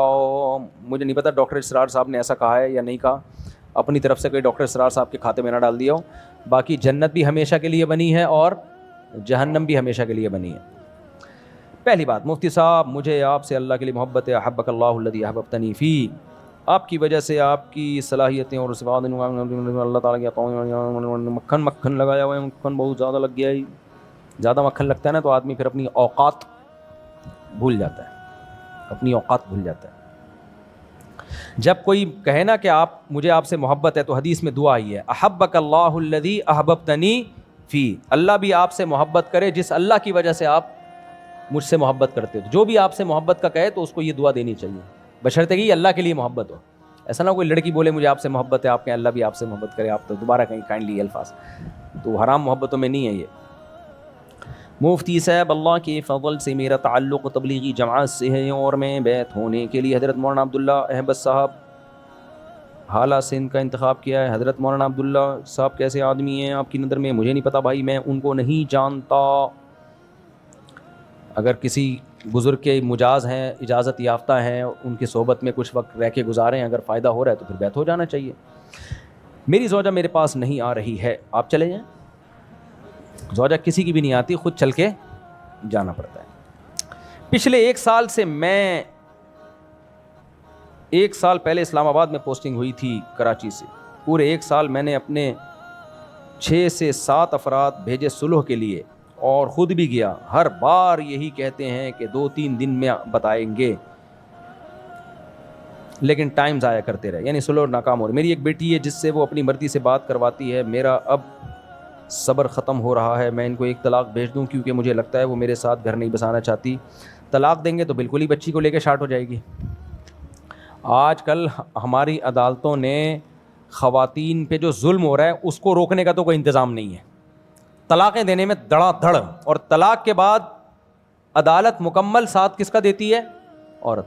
وہ بچوں کو آپ سے ملائے نہ ملائیں, آپ سڑتے رہو گے, ذلیل ہو جاؤ گے بری طریقے, اور آپ سے پیسہ اتنا نکلوا لیا جائے گا, اور بچی کی تربیت آپ کی مرضی کے خلاف, اور بچی کو آپ کا باغی بنایا جائے گا. پیسہ بھی آپ خرچ کر رہے ہوگے, اور باپ بچی کی نظر میں گندا بھی ہو رہا ہوگا, اور پھر آپ کو خودکشی کے خیالات آنا شروع ہو جائیں گے.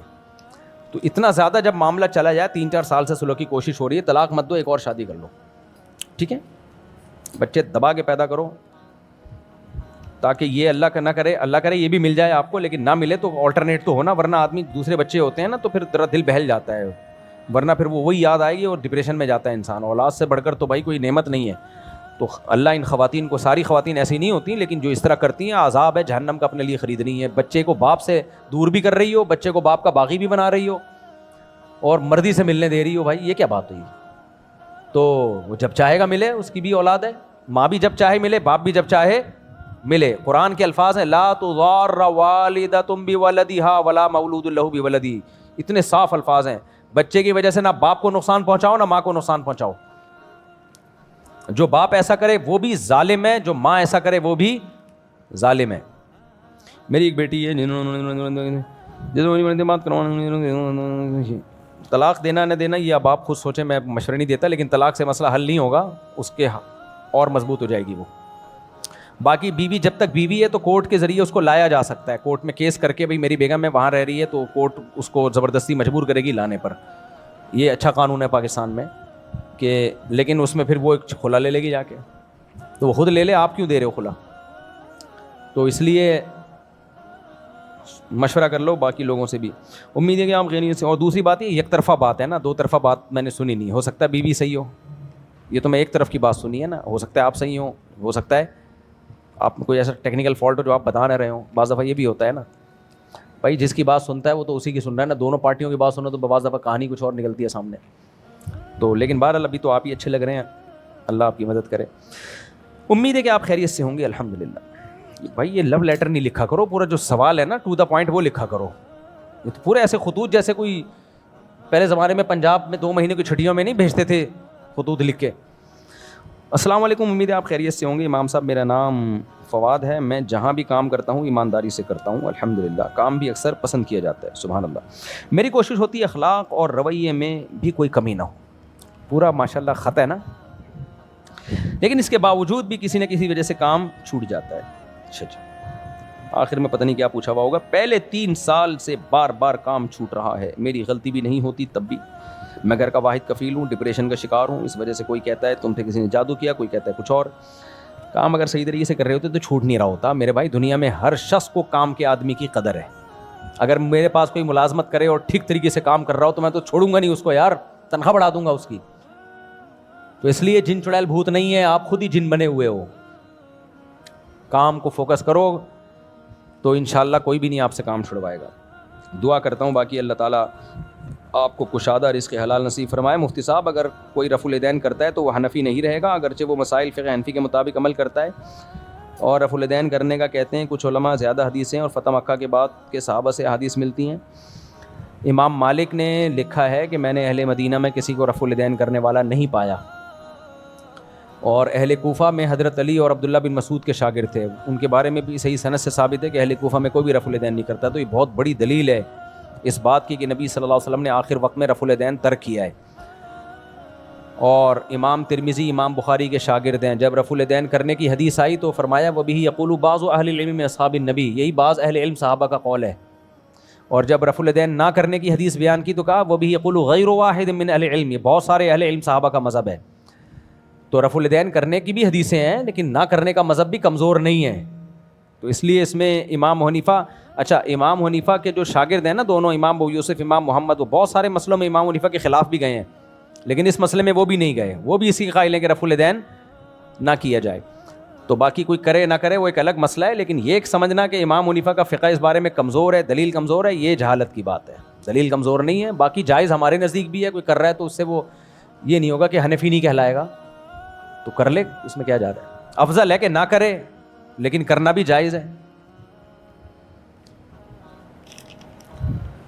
مفتی سے ٹیچر عثمان صاحب کا پہلے بھی ایک بار بتایا تھا میں نے آپ کو, لیکن کسی کا نکاح تھا اس ٹائم تو ٹاپک رہ گیا تھا آپ سے. اسلام آباد میں مفتی حنیف قریشی صاحب اور بھی مدارس میں بارش پانی کو زمین میں ڈالنے پر کام کیا جاتا ہے, نتائج بہترین ہے. وہ ایک صاحب ہیں انجینئر ہیں, ان سے میں رابطے میں ہوں. ہم انشاءاللہ ان سے, ہماری مسجد کی تعمیر کا کام ابھی جاری ہے. چندہ ہی نہیں آ رہا تو کہاں سے تعمیر کریں گے یار. چندہ مانگنے کے لیے الگ سے کسی مولانا صاحب کو کمیشن پہ بلانا پڑے گا. چندہ مانگنا میرے بس کی بات نہیں ہے. چندہ بہت ڈھیڑ بن کے مانگا جاتا ہے, پھر مسجدیں بنتی ہیں. ہم جس طریقے سے مانگ رہے ہیں نا, مجھے لگ رہا ہے کہ یہ ہونے والا کام نہیں ہے.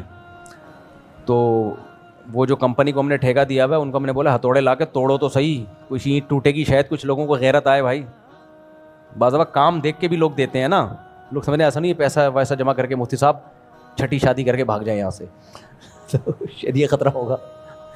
تو میرا خیال ہے جب کام شروع ہوگا تو شاید پھر چندہ آنا شروع ہوگا. تو اس ہفتے ہم نے کہا کام شروع کر دو. تو بعض دفعہ یہ بھی ہوتا ہے کہ لوگ کہتے ہیں کام شروع ہے تو چلو بھائی یہ اینٹ میری طرف سے. ہاں یہ بات بھی ہے.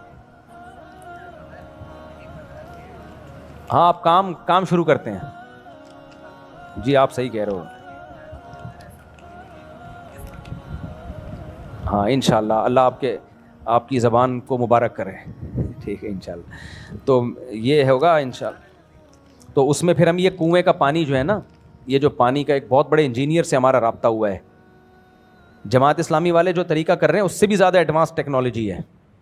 اس میں یہ سارا میٹھا پانی ملے گا انشاءاللہ, زمین میں جائے گا. جتنا بھی اللہ نے پانی اتنا دیا ہے. دیکھو یہ جو خاندانی منصوبے والی کہتے ہیں بچے زیادہ پیدا ہو, رزق کی تنگی ہے. رزق کبھی اس کائنات میں ختم نہیں ہوتا, ایک سائیکل ہے. اس کو نائٹروجن سائیکل کہتے ہیں سائنس کی زبان میں. کوئی بھی چیز ضائع نہیں ہوتی دنیا میں. ہم جو مثال کے طور پر ہم نے پانی پیا, آپ کو لگ رہا ہے وہ ختم ہو گیا, نہیں ختم, وہ پیشاب بن کے یا پسینہ بن کے نکلے گا, نکل کے کہاں جائے گا؟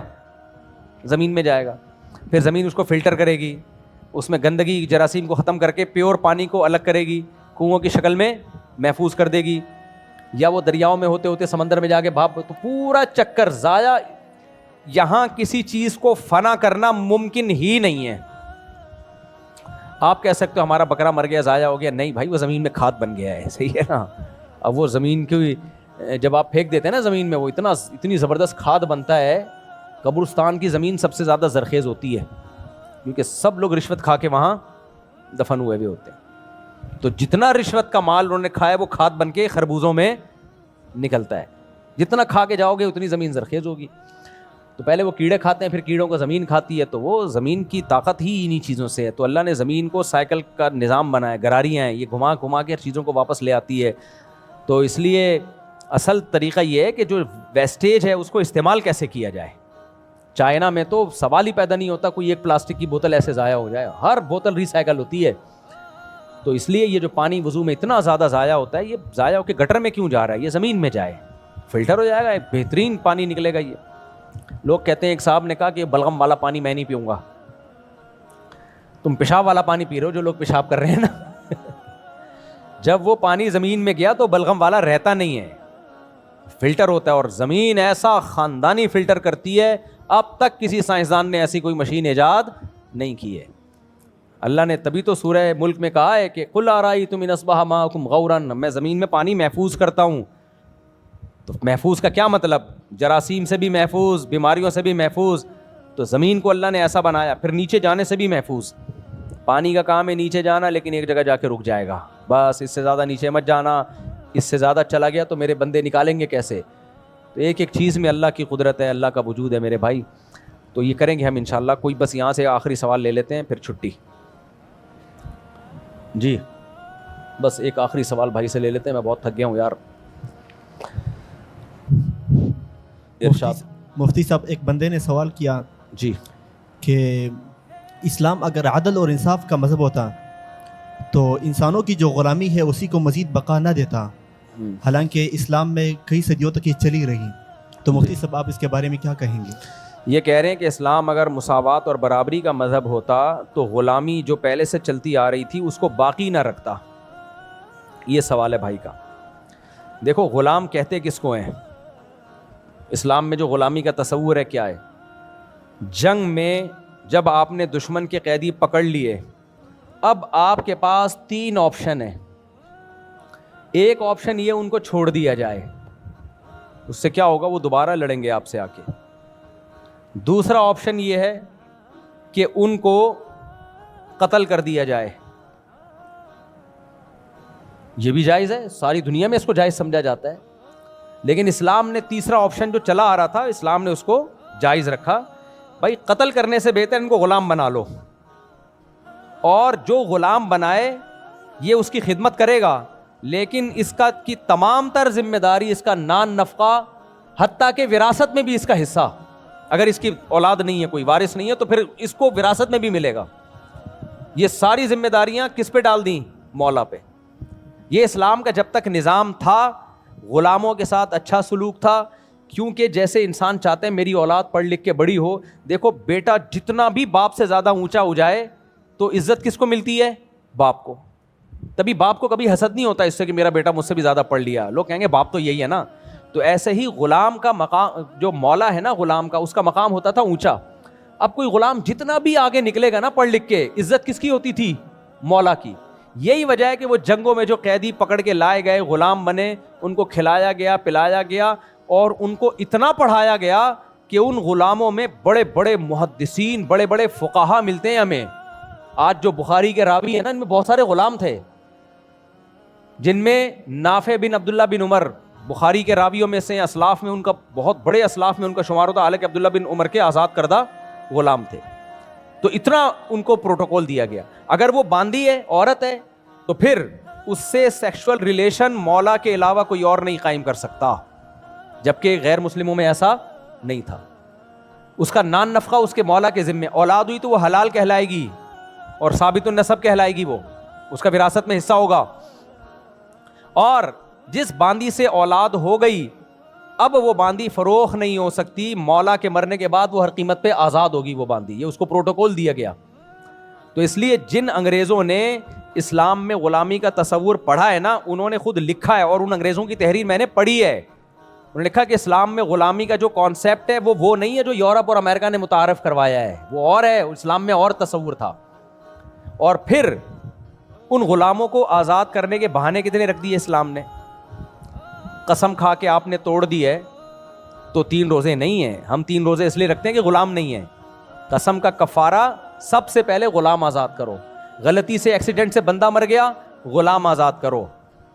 بیوی سے زہار کر لیا, ماں کے سے تشبیہ دے دی, تو اب بیگم کے قریب نہیں جا سکتے جب تک غلام آزاد نہیں کرتے. اتنی زیادہ ترغیبات.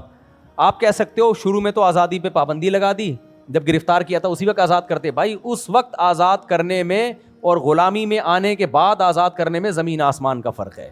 وہ آپ کی صحبت میں رہ چکا ہے, اسلام دیکھ چکا ہے, آپ کا ایٹیٹیوڈ دیکھ چکا ہے, آپ نے اس کو تعلیم بھی دی وغیرہ وغیرہ جو بھی. اس کے بعد وہ احسان مانے گا آپ کا, وہ دشمنی پہ نہیں آئے گا دوبارہ, وہ لڑائی پہ نہیں آئے گا دوبارہ. تو اب جب یہ غلامی کا نظام ختم ہوا تو کیا ہوا ہے؟ تو کوئی آپشن نہیں تھا جنگی قیدیوں کا سوائے یا تو قتل یا جیل. جیل میں ان کے ساتھ حشر کیا ہوا ہے. آپ انہی کی تاریخیں اٹھا کے دیکھو, جو پہلی جنگ عظیم اور دوسری جنگ عظیم کی جیل کے قیدیوں کے ساتھ جو جیلوں میں ہوا ہے نا, خدا کی قسم ان قیدیوں سے پوچھا جاتا, وہ کہتے ہیں ہمیں غلام بنا لو, اس عذاب سے نکال لو ہمیں. سمجھ میں آ رہی ہے بات کہ نہیں آ رہی؟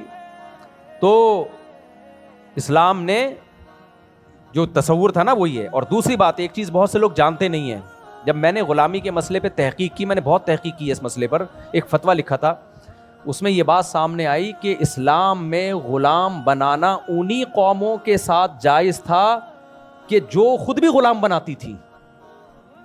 یعنی وہ کفار جو تملک بالقہر کے قائل ہوں, یعنی ان کا اپنا بھی یہ مذہب ہو کہ اگر ہمیں کسی پر کنٹرول ہو گیا تو وہ ہمارا غلام بن جائے گا, تو انہی قوموں کے ساتھ یہ جائز تھا, ادروائز یہ جائز نہیں تھا. سمجھ میں آ رہی ہے بات؟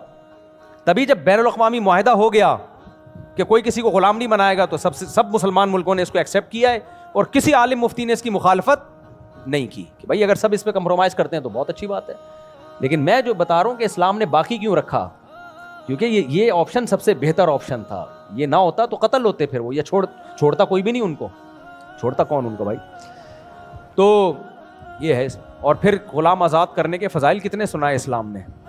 اسلام نام ہے فک رقبتن, قرآن کہتا ہے اسلام نام ہے غلام آزاد کرنے کا. تو صحابہ نے ویسے بھی بہت سارے غلام آزاد کیے ہیں کہ بھئی یہ تو بہت بڑا ثواب ہے, بہت بڑی نیکی ہے.